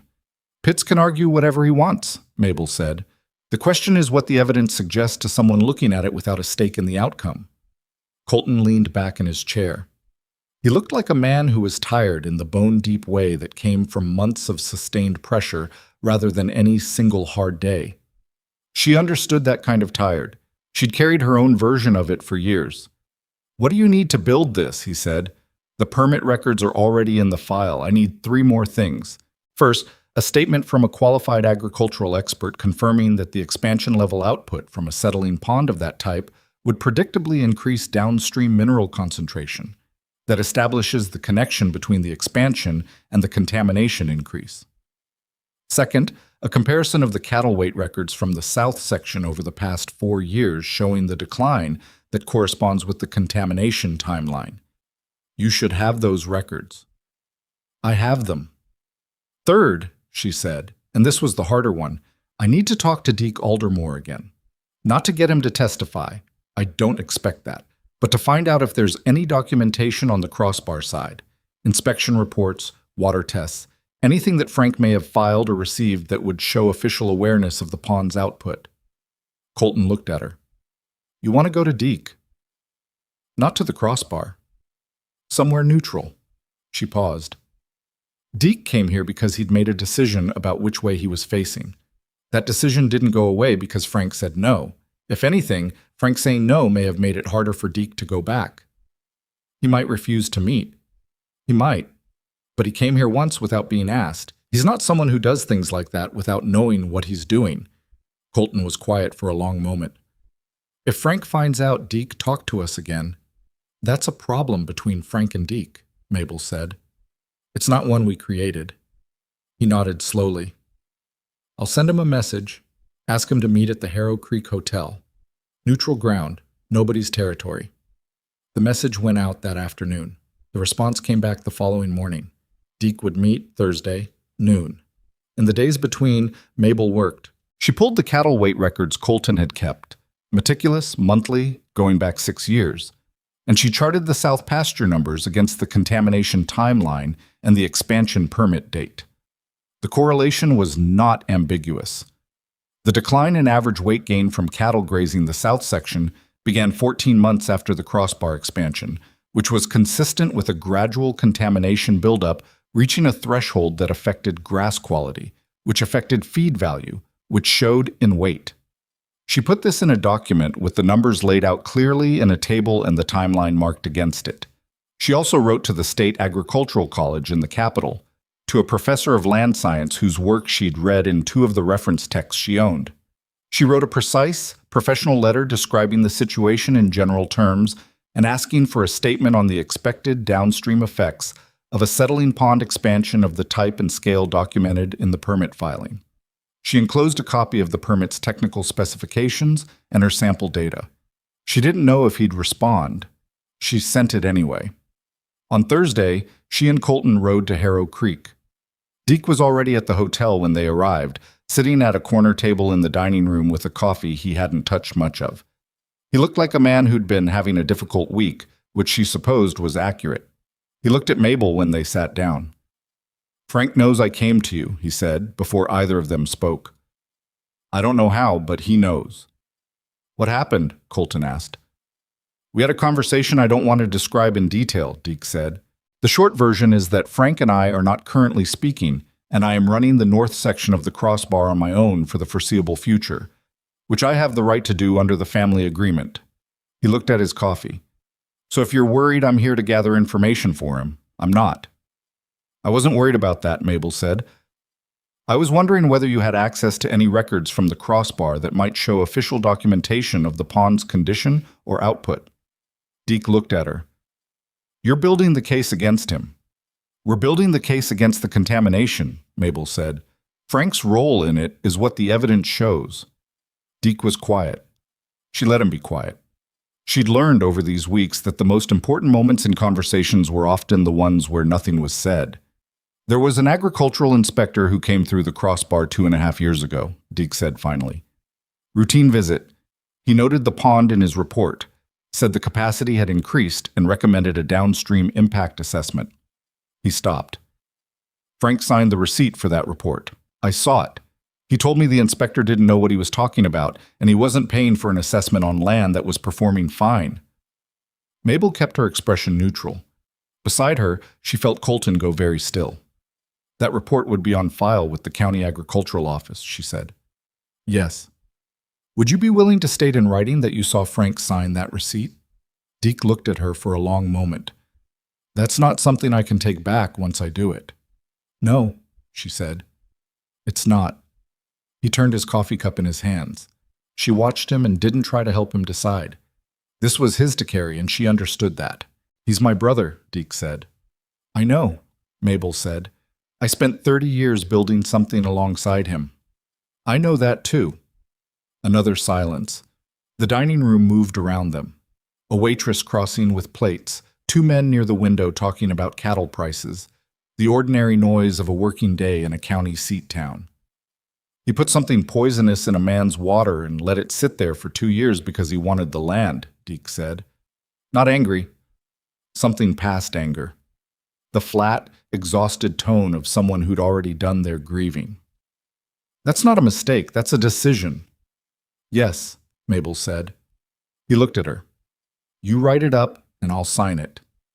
She wrote it up that afternoon in the hotel, at a small desk in the room Colton had taken for the night, while Colton went to the county agricultural office to request a copy of the inspection report from 2.5 years ago. The request was a matter of public record, and the office produced it within the hour. A 4-page document from an inspector named Waverly, noting the settling pond expansion and recommending a downstream impact assessment, with Frank Aldermore's signature on the receipt page dated 29 months ago. Deke's written statement, when she brought it to him and he read it and signed it, was 1 page. Precise, factual, no elaboration beyond what he'd told them. She'd written it in the plainest language she could find because plain language was harder to argue with. She sat with the signed statement and the inspection report in her hands and felt the weight of what they were together. They rode back to the ranch the following morning. Colton was quiet most of the way, which she'd come to understand meant he was processing something he hadn't finished with yet. About 3 miles from the ranch road, he said, How does this end for Deke? She'd been thinking about that. Depends on Frank. If Frank fights and loses, the crossbar takes a financial hit from the remediation costs and whatever damages get assessed. Deke's north section is separate under the family agreement, so he's insulated from the worst of it, but a prolonged legal fight damages the operation overall. She paused. If Frank accepts that he can't win and agrees to remediate, it ends faster and cleaner. That's better for Deke. You think Frank accepts that? I think Frank's lawyer is going to look at the inspection report and Deke's statement and tell him his procedural challenge is no longer viable, Mabel said. And I think a man like Frank Aldermore, when his lawyer tells him something is no longer viable, listens. He's not stupid. He made a calculated decision. When the calculation changes, he'll make a different one. Colton glanced at her. You're not angry at him. She thought about that. I don't have the time for it, she said, and it wouldn't change anything he did. Most people would be angry. Most people didn't spend 8 years keeping notebooks, she said. When you spend that long documenting things patiently, you start to understand that the facts don't care about your feelings. They're just the facts. I can be angry later, when there's time. He looked at her with that expression she still hadn't fully learned to read. What do you do with it, the anger, when it comes? She was quiet for a moment. I write it down, she said. I've got a section in the back of the notebooks that isn't evidence. It's just what happened and how I felt about it. Not for anyone else, just so it exists somewhere. He nodded. He didn't say anything else, and she didn't either, and they rode the last 3 miles in the comfortable silence of people who had learned each other's weight. The letter from the State Agricultural College came 11 days later. Professor Aldous Mears, who had published more papers on watershed contamination in grazing territories than anyone else whose work Mabel had been able to find, wrote back a 5-paragraph response that was everything she'd hoped for and several things she hadn't known to ask. He confirmed that a settling pond expansion of the scale documented in the permit filing would predictably increase downstream mineral concentration in a ratio he specified, that the timeline she'd described was consistent with a gradual contamination buildup, reaching a threshold of agricultural significance, and, the part she hadn't anticipated, that he had personally reviewed an identical case in a neighboring state 4 years ago and could provide comparative documentation if needed. He also said he'd be willing to provide a formal expert statement if the matter came to a regional authority proceeding. She read the letter 3 times. Then she went to find Colton. He was in the east pasture with Pruitt, looking at the grass recovery, which was now visible enough that you didn't have to know what to look for. The section that had been sparse and yellow-edged in early spring was thick and green in patches, spreading. Not complete, it would take another full season to be fully restored, but unmistakably recovering. She handed him the letter without preamble. He read it. Pruitt, standing beside him, waited without asking. When Colton finished, he handed the letter to Pruitt. Pruitt read it with the same deliberateness he brought to everything, then handed it back to Mabel. "Professor from the State College," Pruitt said. "Yes." "Willing to testify?" "Willing to provide a formal statement," Mabel said, "which for a regional authority proceeding carries the same weight." Pruitt looked at the grass under his boots. "Frank Aldermore's not going to be able to talk his way out from under that." "No." Pruitt looked at her. Something moved in his expression. The same small shift she'd seen at the fence the morning she'd explained the post damage. A man arriving at a conclusion he was going to stand on. "I knew your father," he said. "Not well. He was a careful man." She hadn't known that. She held herself still and let it land. "He knew this valley," Pruitt said. "I remember thinking, when he died, that the valley had lost someone who actually paid attention to it." He looked back at the grass. "Seems like he left someone behind who does the same." He walked away toward the barn, and the moment closed the way Pruitt moments always did, without ceremony, without anything you could point to as a conclusion, just the absence of what had been there before. Colton was watching her. "You all right?" he said. "Yes," she said. It wasn't entirely true, but it was true enough for the moment. She spent the following week assembling the complete case file. The original contamination report, the independent inspection confirmation, the expansion permit and its timeline, Frank Aldermore's signed receipt for the inspector's recommendations, Deke's written statement, the cattle weight comparison documentation, and Professor Mears's letter. She organized it in the order that built the clearest argument, not the chronological order of how she'd found things, but the logical order of how a regional authority officer would need to receive them to understand the full picture. She cross-indexed everything. She wrote a cover summary of 4 paragraphs that laid out the situation without drama and pointed to each piece of supporting documentation by reference number. She had Colton review the cattle weight records section to confirm accuracy. She sent a follow-up letter to Professor Mears confirming she'd received his response and asking whether he'd be available for a proceeding in the fall if it came to that, and his reply was a single sentence. He would. When the file was complete, she set it on the desk and sat back and looked at it. It was thick, not impressive in the way of a courthouse drama, nothing theatrical about it, just paper and ink and 8 weeks of patient, daily, unglamorous work. But it was, she believed, sufficient. More than sufficient. It was the kind of documentation that made denial expensive and continued resistance more costly than resolution. She brought the file to Colton on a Wednesday evening and set it on his table. He sat down and went through it slowly, the way he'd read everything she'd brought him, actually reading, following the argument, not just looking for the conclusion. When he finished, he looked up. "You're ready to file this with the regional authority?" "Yes, but I'd recommend sending a copy to Pitts first." Colton looked at her. "You want to give Aldermore's lawyer a look at this before we file?" I want to give Aldermore's lawyer the opportunity to advise his client that the procedural challenge is no longer going to work, she said. If Frank sees this file before it goes to the regional authority, and Pitts is doing his job, Frank will understand that fighting it is going to cost him significantly more than settling it. And if Frank tells Pitts to fight it anyway? Then we file and we win, she said. But a settlement that requires remediation achieves the same outcome faster, and faster matters for this operation. Colton sat with that. She watched him think it through, watched him work past the part of himself that wanted the full public accounting. She understood that impulse. She didn't dismiss it, and arrive at the practical question of what actually served the ranch. Send it to Pitts, he said. She sent it Friday. The cover letter was 2 sentences. The enclosed documentation would be filed with the Regional Land Authority on the following Friday, unless the Aldermore family indicated a willingness to enter remediation discussions before that date. There was no threat in the language. The file itself was the only argument it needed. Pitts responded on Tuesday. His letter was professionally neutral, the language of a lawyer who'd looked at something and was managing his client's expectations while managing his own position. The Aldermore family was willing to discuss remediation terms. Could a meeting be arranged at a mutually convenient location? Colton read the letter and set it down and looked at Mabel. He looked at the file, Colton said. Yes. And he told Frank. Yes. And Frank told him to settle. That would be my reading, she said. Colton looked at the ceiling for a moment.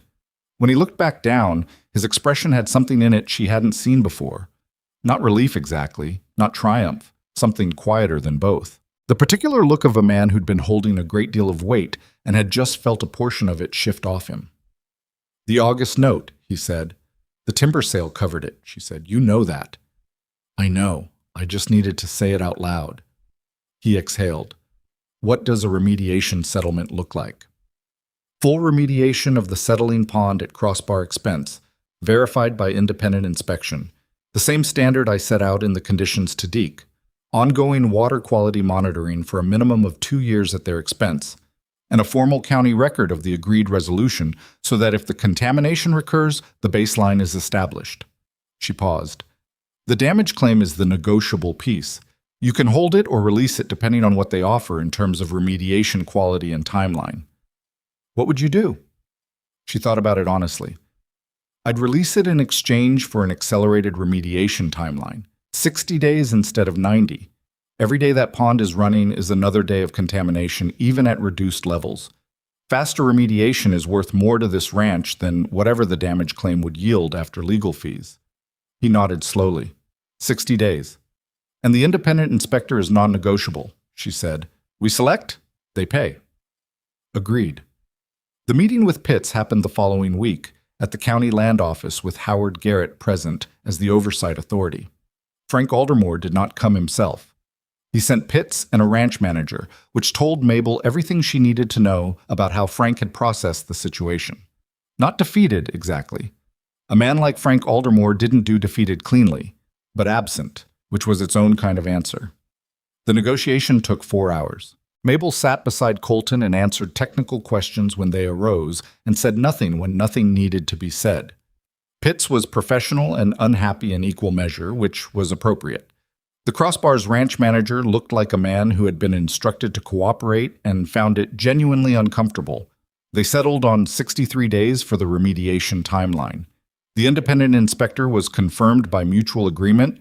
Mabel had a name ready, a woman named Dr. Frances Hull, who worked out of the State Agricultural Bureau and whose credentials were unimpeachable. The damage claim was released in exchange for the timeline and a water quality monitoring agreement of 30 months. Garrett signed the agreement as the county representative and stamped it, and the thing was done. On the steps outside, Colton stood in the afternoon light looking at the street. He didn't say anything immediately. Mabel stood beside him and let the quiet be what it was. My father bought the original 40 acres of this ranch when he was 29 years old, Colton said.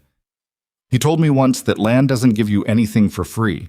You pay for it every year in the same currency, work and attention, and not walking away from it when it's hard. He paused. I think he meant that as a warning, but I always heard it as a promise. Mabel looked at the street. It's both, she said. He looked at her. How are you going to explain this to the town? I'm not going to explain anything to the town, she said. The county record speaks for itself. People can read or they can keep talking. They'll do both regardless. They'll have to make room for you now, he said, whether they want to or not. She thought about the 7 front doors. She thought about Warren Delby's laughter on the main street, the particular quality of it that hadn't bothered to lower its voice. She thought about every measuring silence and every recalibrating expression and every conversation she hadn't been part of that had decided, without consulting her, what she was and wasn't worth. They'll make room for the work, she said. That's enough. He was quiet for a moment. Then, is it? Actually? The question caught her without a prepared answer, which was unusual. She stood with it for a moment. It is right now, she said finally. Ask me again in a year. He almost smiled. It was the second time she'd seen that. The almost, the thing that was close but held something back. She didn't push it. Some things moved at their own pace and were better for it. They rode back as the light dropped behind the western ridgeline and the valley settled into the amber hour before dark. The grass on either side of the road was tall and moving in the evening wind, and somewhere north of them the cattle were settling for the night in pastures that were cleaner than they'd been in 2 years and getting cleaner. Mabel rode with her notebook under her arm and thought about what she'd write tonight. Not the settlement terms. Those were on record. The other part. The section in the back that wasn't evidence. She'd write about Pruitt saying he'd known her father. She'd write about the moment in the hotel dining room when Deke had said it wasn't a mistake, it was a decision. And she'd felt the truth of that settle in her like a stone finding the bottom of still water. She'd write about the grass in the east pasture, the way recovery looked like nothing dramatic and everything necessary. She'd write it down, and it would exist somewhere, and that was enough for the evening. The remediation work on the crossbar settling pond began on a Tuesday in late June, 41 days after the agreement was signed, which was ahead of the 63-day timeline and surprised everyone except Mabel, who had decided that Frank Aldermore, having lost the argument, would want the evidence of his loss cleaned up as quickly as possible. She didn't say this to anyone. She wrote it in the back section of her notebook, in the part that wasn't evidence, and left it there. Dr. Frances Hull arrived to oversee the first inspection phase on a Thursday morning. A compact woman in her 50s with close-cropped gray hair and the particular directness of someone who had spent decades being the only woman in rooms full of men who thought they knew more than her. She shook Mabel's hand at the ranch gate and said, "You wrote a good report. The mineral signature analysis was clean." And Mabel felt something release in her chest that she hadn't known was still held tight. "Thank you," Mabel said. "Don't thank me. It's just accurate." Hull looked at the range spreading out behind the gate. "Show me the south pasture." They walked it together for 2 hours, Hull taking her own samples and making her own notes, asking sharp questions that Mabel answered without hedging. At one point, Hull crouched near the creek bank and looked at the water running through and said, "This will clear completely within 90 days of full remediation, possibly less. The soil's got good recovery capacity." "I thought so," Mabel said. "Based on the pre-contamination records." Hull looked up at her. "You had pre-contamination records?" "I've been keeping records of this valley for 8 years." Hull stood up, brushing dirt from her knees. She looked at Mabel with an expression that had nothing performative in it, just straight assessment, person to person. "Why hasn't anyone given you a formal position before now?" Mabel held her gaze. "You'd have to ask them." Hull made a sound that was not quite a laugh and not quite something harder. "I know the answer," she said. "I just wanted to see if you'd say it." They walked back to the ranch house in the late morning, and Hull took her samples and her notes and drove back toward Harrow Creek, and Mabel stood in the yard for a moment after she left and thought about what Hull had said. Not the question she'd lived inside for years. The part about wanting to see if she'd say it. The deliberate choice to hand her the moment and watch what she did with it. She filed it in the back section that night. The 63 days passed the way days pass when you're watching them, slowly from inside and faster in retrospect. The remediation crew from the crossbar worked the settling pond systematically, and Hull made 3 inspection visits and submitted her interim reports to the county land office, and Garrett sent copies to both parties, and Pitts's responses became progressively shorter and more professionally neutral, in the way of a man who had accepted an outcome and was managing it without enthusiasm. Frank Aldermore was not seen in Red Hollow during this period. His absence was noticed because Red Hollow noticed everything, and the reason for his absence was discussed because Red Hollow discussed everything. And what the town arrived at, slowly, through the particular process of collective revision that happens when a story everyone thought they knew turns out to have a different ending, was a version of events that was not entirely accurate but was directionally correct. The Voss Ranch had found a contamination problem, documented it properly, and the crossbar had been required to fix it. What the town was still working out was Mabel's role in it. She knew this because Clara, her aunt, who had remained in the house on the east side of town while Mabel lived at the ranch, reported it with the faithful accuracy of someone who had been listening at the edges of public conversation for decades. "They don't know what to do with you," Clara said. She'd come out to the ranch on a Sunday, something she hadn't done before, and they sat on the porch of the small foreman's house in the afternoon heat with cold water and the particular ease of two women who'd learned each other's silences. "They keep trying to tell the story in a way that makes sense to them." "What version are they landing on?" Mabel asked.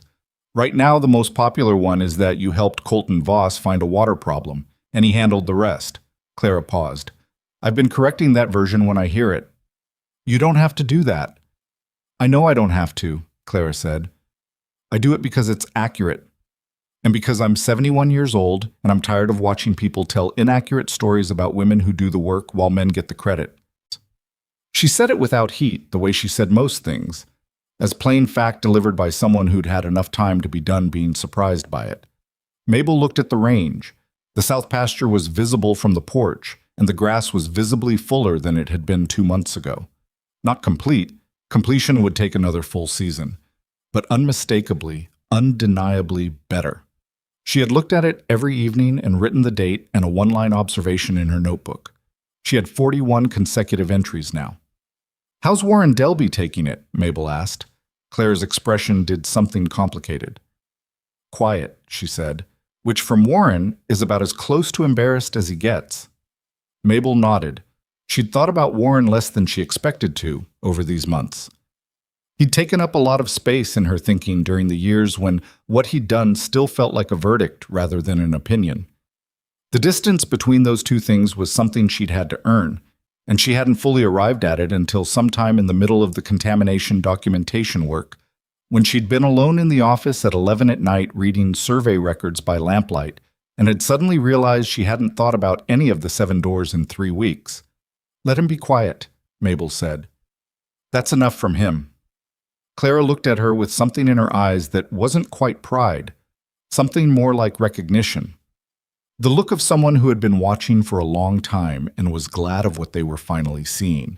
August arrived, and the note came due, and Colton paid it, and the timber section sale covered it without touching the operating funds. And the day after he made the payment, he came to the foreman's house and knocked on the door. And when Mabel opened it, he said, "I want to show you something." She followed him out to the south pasture. He walked her to the section that had been the worst of it, the area directly downstream from the contamination source, where the grass had been thinnest and the soil heaviest with the mineral buildup. And he stopped and looked at it. The grass was back, not fully, not uniformly, but it was back in a way that changed the look of the land. The color was different, the density was different. If you put your hand down in it, you felt the living resistance of growth rather than the dry brittleness of suppressed soil. Colton stood there with his hat in his hands and said nothing. Mabel stood beside him and said nothing either, and this was one of those silences that had accumulated between them over months into something that had weight and texture of its own. Not empty, not uncomfortable, just the particular quiet of two people who had been through something together and had arrived at a place where words were a second-best option. After a while, he said, "I called in the August numbers this morning. The herd weight in the south section is up 14% from the spring assessment." "Consistent with the contamination timeline, it's," Mabel said. "You should see another 8 to 10% by October if the grass recovery continues at the current rate. You've already calculated it. Last week, it's in the monthly report." He looked at her. "Have you read the monthly report yourself recently, the whole thing?" "I wrote the monthly report." "I know, but have you read it as a document rather than as something you were producing?" She wasn't sure what he meant, and her expression must have said so, because he continued. There's a ranch in this valley, he said, that 3 months ago was looking at a collapsed south pasture, contaminated water, failing cattle numbers, a note it couldn't make, and 2 senior hands who were considering walking.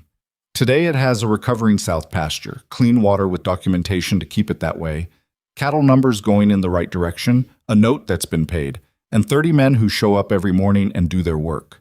He paused. I know how that happened, but when you read the monthly report, do you see that? She was quiet for a moment. I see the numbers. That's not the same thing, he said, and his voice had something in it that she didn't often hear. Not soft exactly, but careful. The voice of a man placing something down carefully because it was fragile or valuable or both. She looked at the grass. She thought about the 8 years of notebooks, the 7 front doors, the afternoon she'd packed her notebook and walked 4 miles without being sure of her reception. She thought about the bench outside the main house, the cup of coffee pushed across the table, the key that had sat on the desk looking not entirely real. I see it, she said. It came out quieter than she'd intended. He put his hat back on. Good, he said, and that was all. And they walked back to the ranch together through the evening that was coming in gold and long across the valley. What happened in Red Hollow in the weeks after the remediation was completed was not a dramatic reversal. Life in a small territory town doesn't reverse dramatically. It shifts, slowly, the way creek beds shift, through accumulated small changes that one day add up to a different landscape. People didn't suddenly declare themselves wrong about Mabel Hartley. They didn't gather in the street and make speeches. They did smaller things that added up to the same meaning. The dry goods counterwoman, a woman named Ruth Elkins, who had been present for Warren Delby's performance outside her store years ago and had laughed along with everyone else, stopped Mabel one morning and asked her opinion on a drainage problem in the east section of her husband's property. She asked it quietly, without preamble, and Mabel gave her a practical answer without making anything of the ask, and Ruth nodded and said thank you, and that was that. But she'd asked. She'd decided it was worth asking. The feed store owner, Marcus Webb, began setting aside the agricultural pamphlets that came through his supply orders and holding them for Mabel because he'd heard she collected them. He didn't make a production of it. He just had them ready when she came in, stacked on the corner of the counter. The man from the livery stable nodded at her on the street. A full, deliberate nod, the kind that meant something in a town where the gradations of acknowledgement carried social weight. None of these things were large.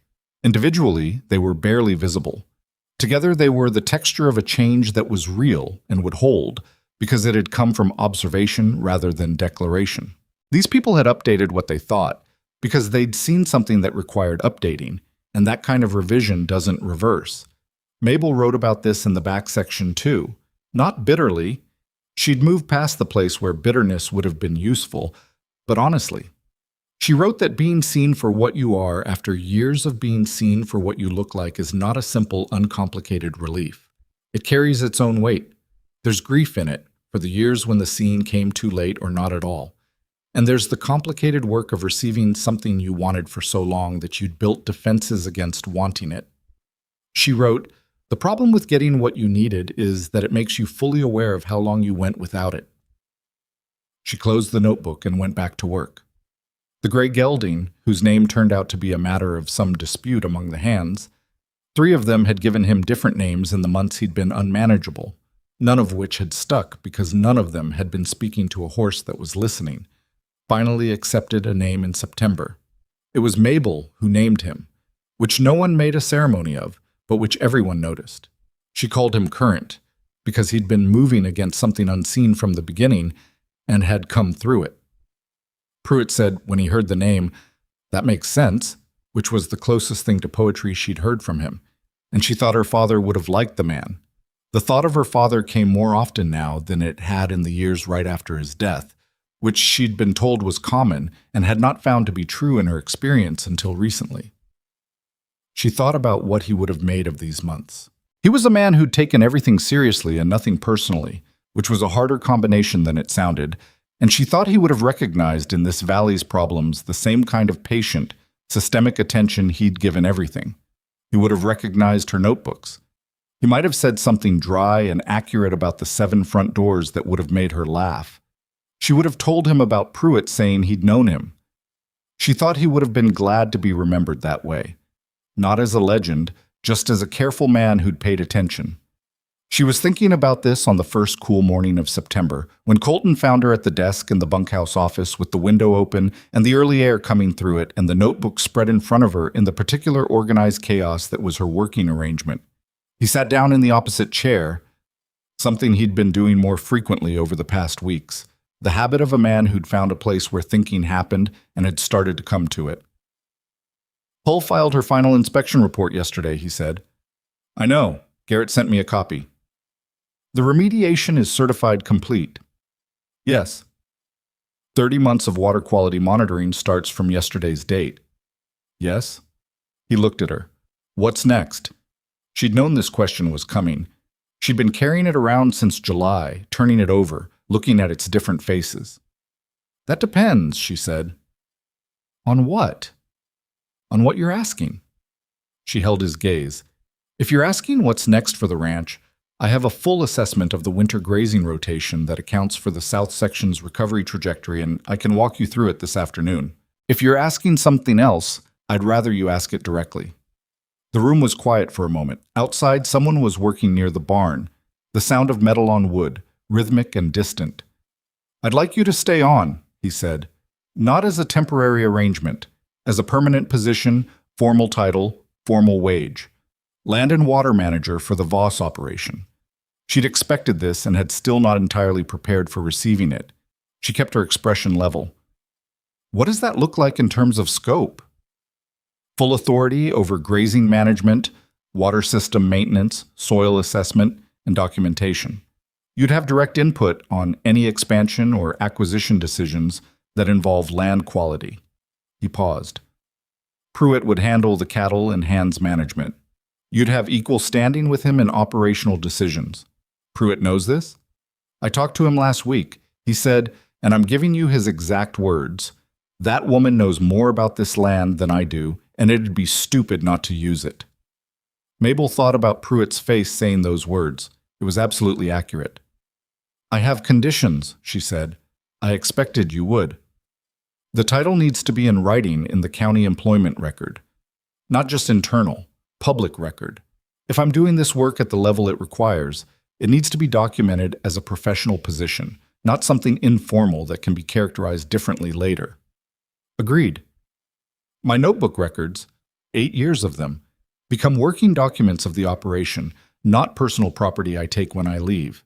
In exchange, the operation compensates me for the historical value of that documentation. He looked at her carefully. What's your figure? She told him. It was a fair number, not inflated, based on the actual cost of 8 years of materials and the documented benefit of having that data available.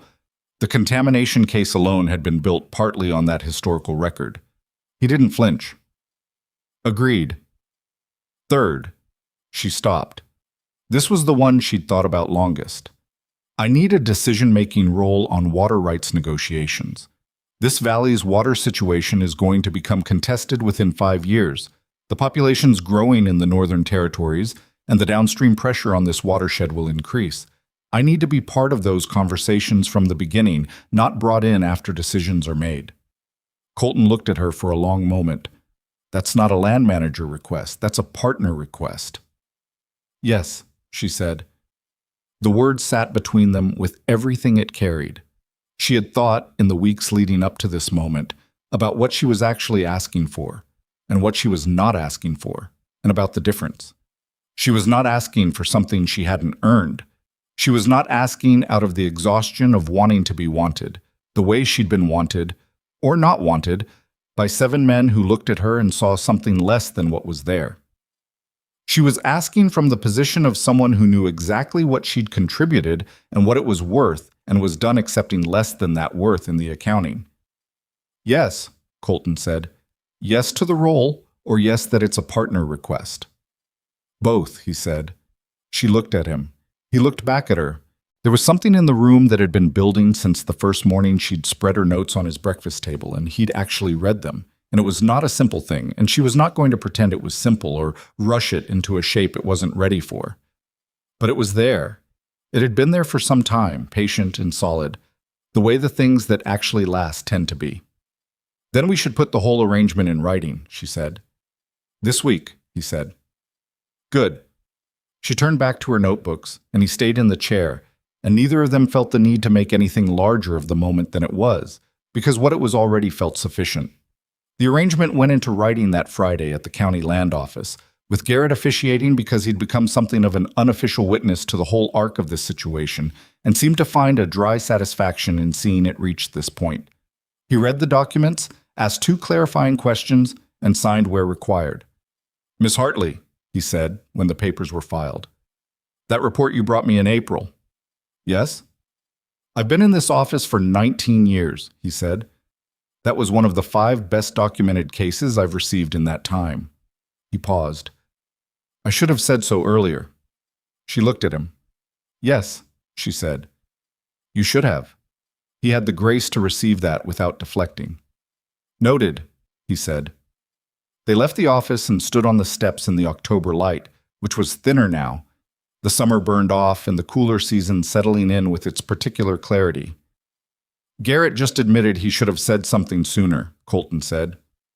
Yes. That's not nothing from Garrett. No, she agreed.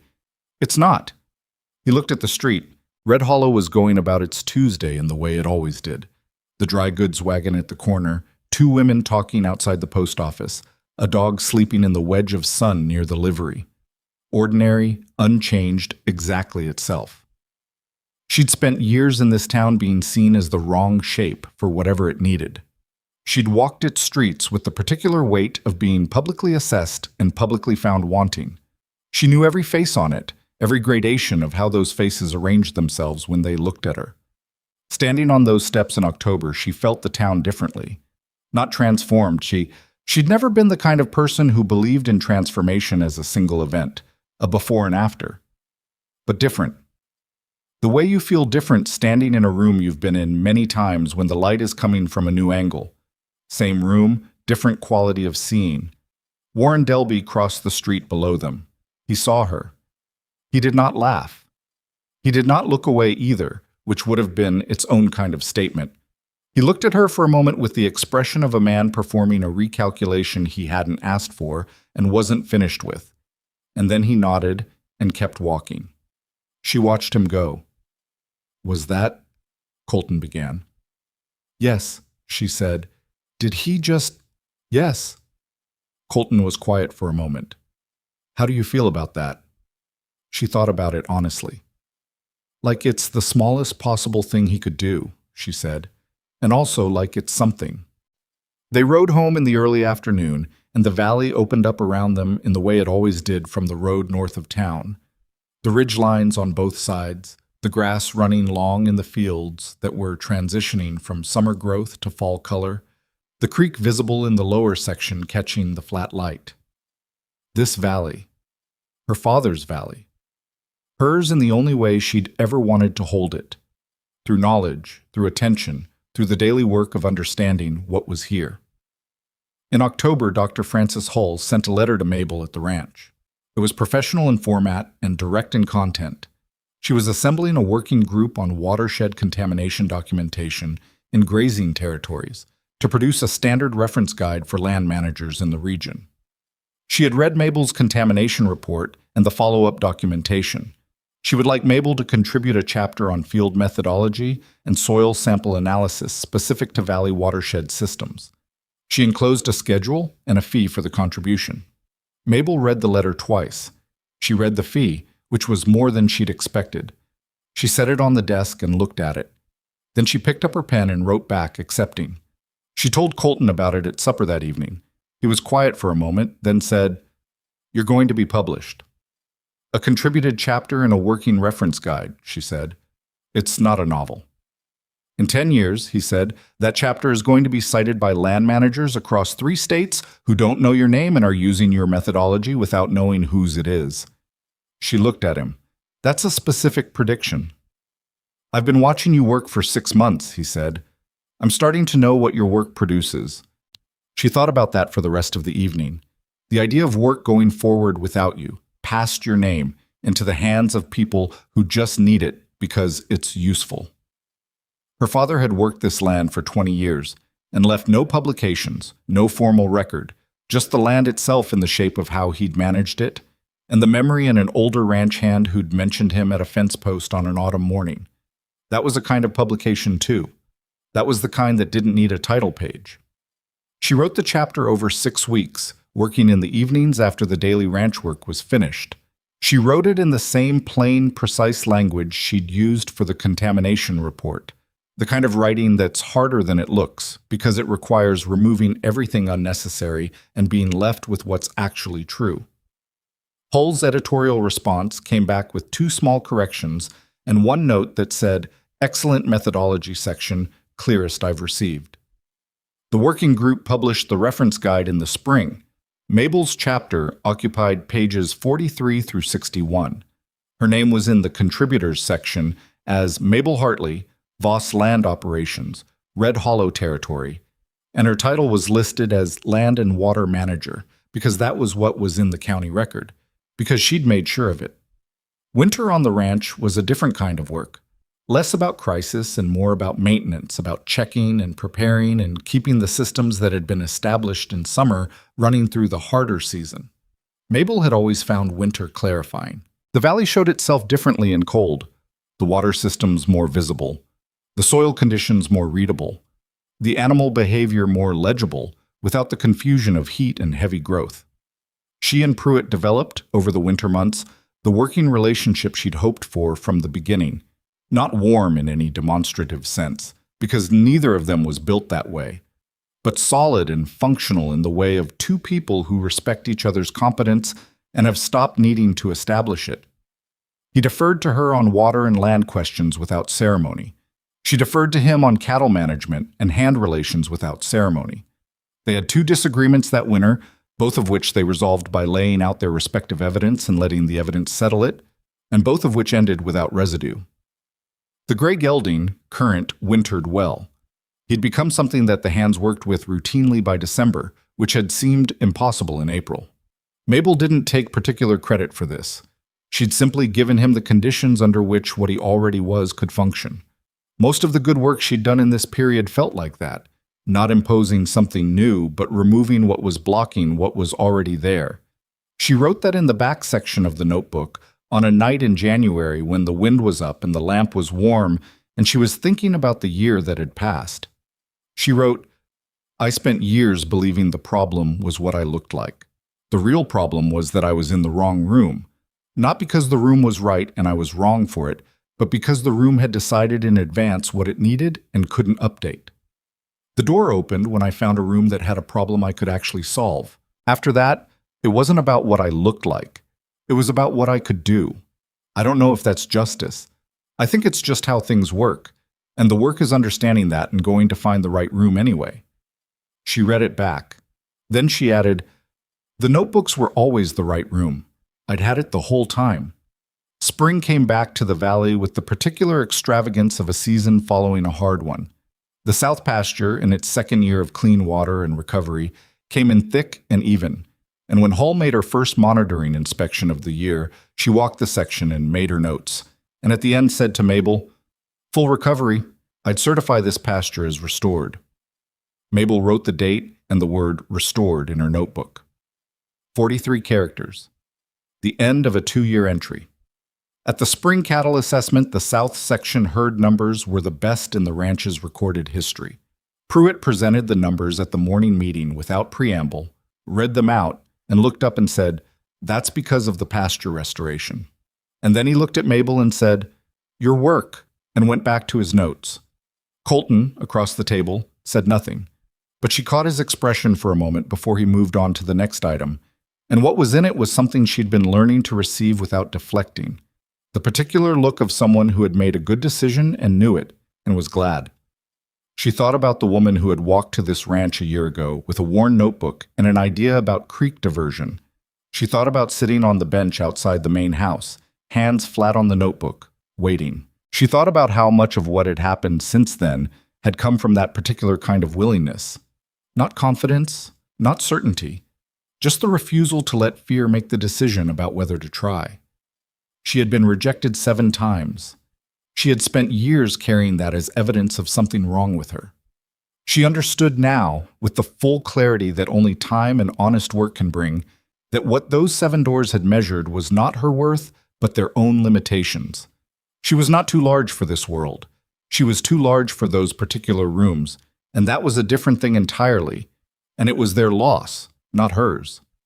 That was not a comfortable thought. It carried grief as well as resolution.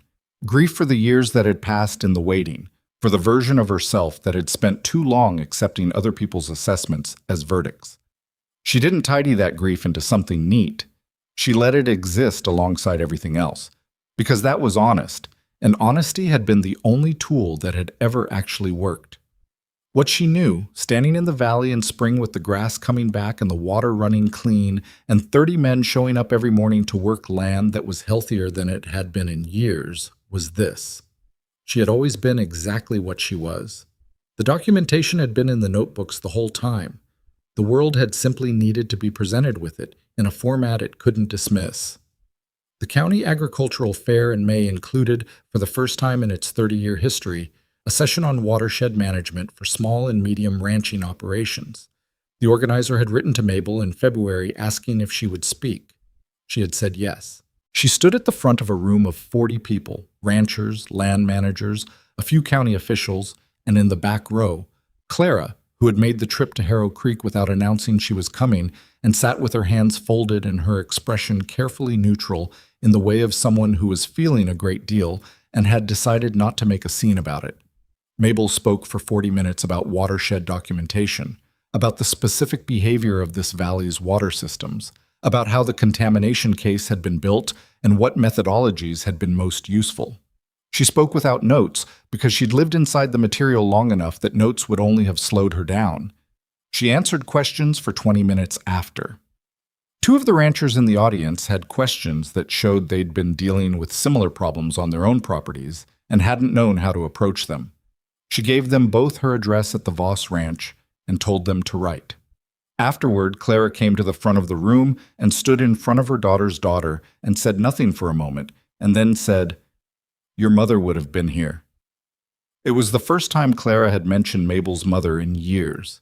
They'd both, by mutual and unspoken agreement, stopped bringing up the people they'd lost because the bringing up had for a long time felt like more weight than comfort. Mabel felt it land differently now. "I know," she said. "She always said you were the most stubborn person she'd ever met," Claire said. She meant it as the highest compliment. Mabel thought about her mother, who had been round and quiet and had worked their small household with the steady competence of someone who'd never been given enough room and had made enough out of what she had anyway. She thought about what it would mean to her mother to see this room, this afternoon, these 40 people who had come to learn something from her daughter. She thought it would have mattered enormously, and she thought her mother would have made very little visible show of it, which was exactly right. "Tell me I'm not too late," said a voice from the doorway, and Mabel looked up to see Deke Aldermore standing there with his hat in his hands and the look of a man who'd driven some distance to arrive somewhere he wasn't sure of his welcome. She looked at him for a moment. "You're late for the session," she said. "You're not too late for the conversation." He came in. He sat in the back near the door, not next to Clara, but close enough that Clara nodded at him, which Clara did for anyone who came in good faith, and Deke Aldermore had earned by the thing he'd done at considerable personal cost. They talked for another hour, the 3 of them and 2 of the ranchers who'd lingered with questions. And what they talked about was practical. Water rights documentation, the monitoring process, what the county land office needed to see to act, how to build a case that couldn't be dismissed. She gave away everything she knew, because everything she knew was more useful moving around the valley than sitting in her notebooks, and she'd understood since February that the value of knowledge isn't in the holding of it. Deke, when the others had gone, said quietly, "Frank's selling the north section of the crossbar." She'd heard this. To whom? "A family from outside the territory. They're coming in clean, no history here." He looked at his hat. "Frank's staying on with what's left, but he's not—" He stopped. "It's smaller now." Mabel nodded. She understood what Deke was not quite saying, that the consequence of what Frank had done was not ruin, but reduction, and that reduction was perhaps the more appropriate consequence. Not dramatic, just the correct sizing of what he had to what he'd earned. "And you?" she said. "I'm keeping the north section running," Deke said. "I offered to buy out Frank's remaining share, but he's not ready." He paused. "Maybe next year." "The monitoring inspector will be on your land twice a year for the next 2.5 years," she said. "I know." He met her eyes. "I'll make sure she has full access." She believed him, not because she was inclined to trust easily, she wasn't, not anymore, but because Deke Aldermore had shown her what he was made of in a hotel dining room in Harrow Creek, and it had held. "Good," she said. He left, and Clara left shortly after, and Mabel walked out of the fairground building into the May afternoon alone and stood in the light for a moment. Colton was waiting by the horses. He hadn't come in. He'd said the night before that it was her session and he'd only be in the way, which was both tactful and accurate, and she'd appreciated both things about it. "How was it?" he said. "Good," she said. Two ranchers with contamination problems they didn't know how to document. Deke Aldermore came. I saw him arrive. He looked at her. "Are you tired?" She considered. "Not the way I used to be tired," she said. "The old tired was from pushing against something that wasn't moving. This is just use." He nodded slowly. He understood the distinction. She could see that he did. They rode home through the valley in the late afternoon, and the light was doing what it did in this season. Long and generous, the kind that makes the land look like it's giving something back. And the grass on both sides of the road was full and green and moving in the easy wind, and the creek she could see in the lower section was running clear and steady as it had not run for some years. She had 8 years of notebooks in a locked case in the foreman's house. She had a 9th notebook started, the current one, which had 53 pages of operational records and 48 pages in the back section that were not for the operation and not for anyone but her. She had a formal title in the county employment record. She had a chapter in a reference guide that would go out to land managers across the region. She had the gray gelding who had decided she was not a problem. She had Pruitt's version of respect and Clara's version of pride and Hull's version of professional recognition and Deke Aldermore's version of gratitude and Colton Voss's version of something she was not in a hurry to name. She had this valley, which she had always had, which had always been the thing that mattered most. She thought about the woman who had sat on a bench outside a stranger's house and waited, hands flat on a worn notebook, not knowing what the door would do. She thought about what she would say to that woman, if she could. She would not say it gets easier because that wasn't exactly true. It gets different, and different requires its own kind of effort. She would not say, "You'll be proven right," because being right was never the point, and anyone who made it the point would lose the actual thing. She would say, "Keep the notebook. Keep writing down what you see. The facts don't require anyone's permission to be true. The creek doesn't ask for approval before it runs clean. The grass doesn't wait for consensus before it grows back. You don't either." She rode home into the evening with the valley around her and the notebook under her arm, and the south pasture came into view as they crested the last low rise before the ranch gate, full and green and restored, and hers in the way that only honest work can make something yours.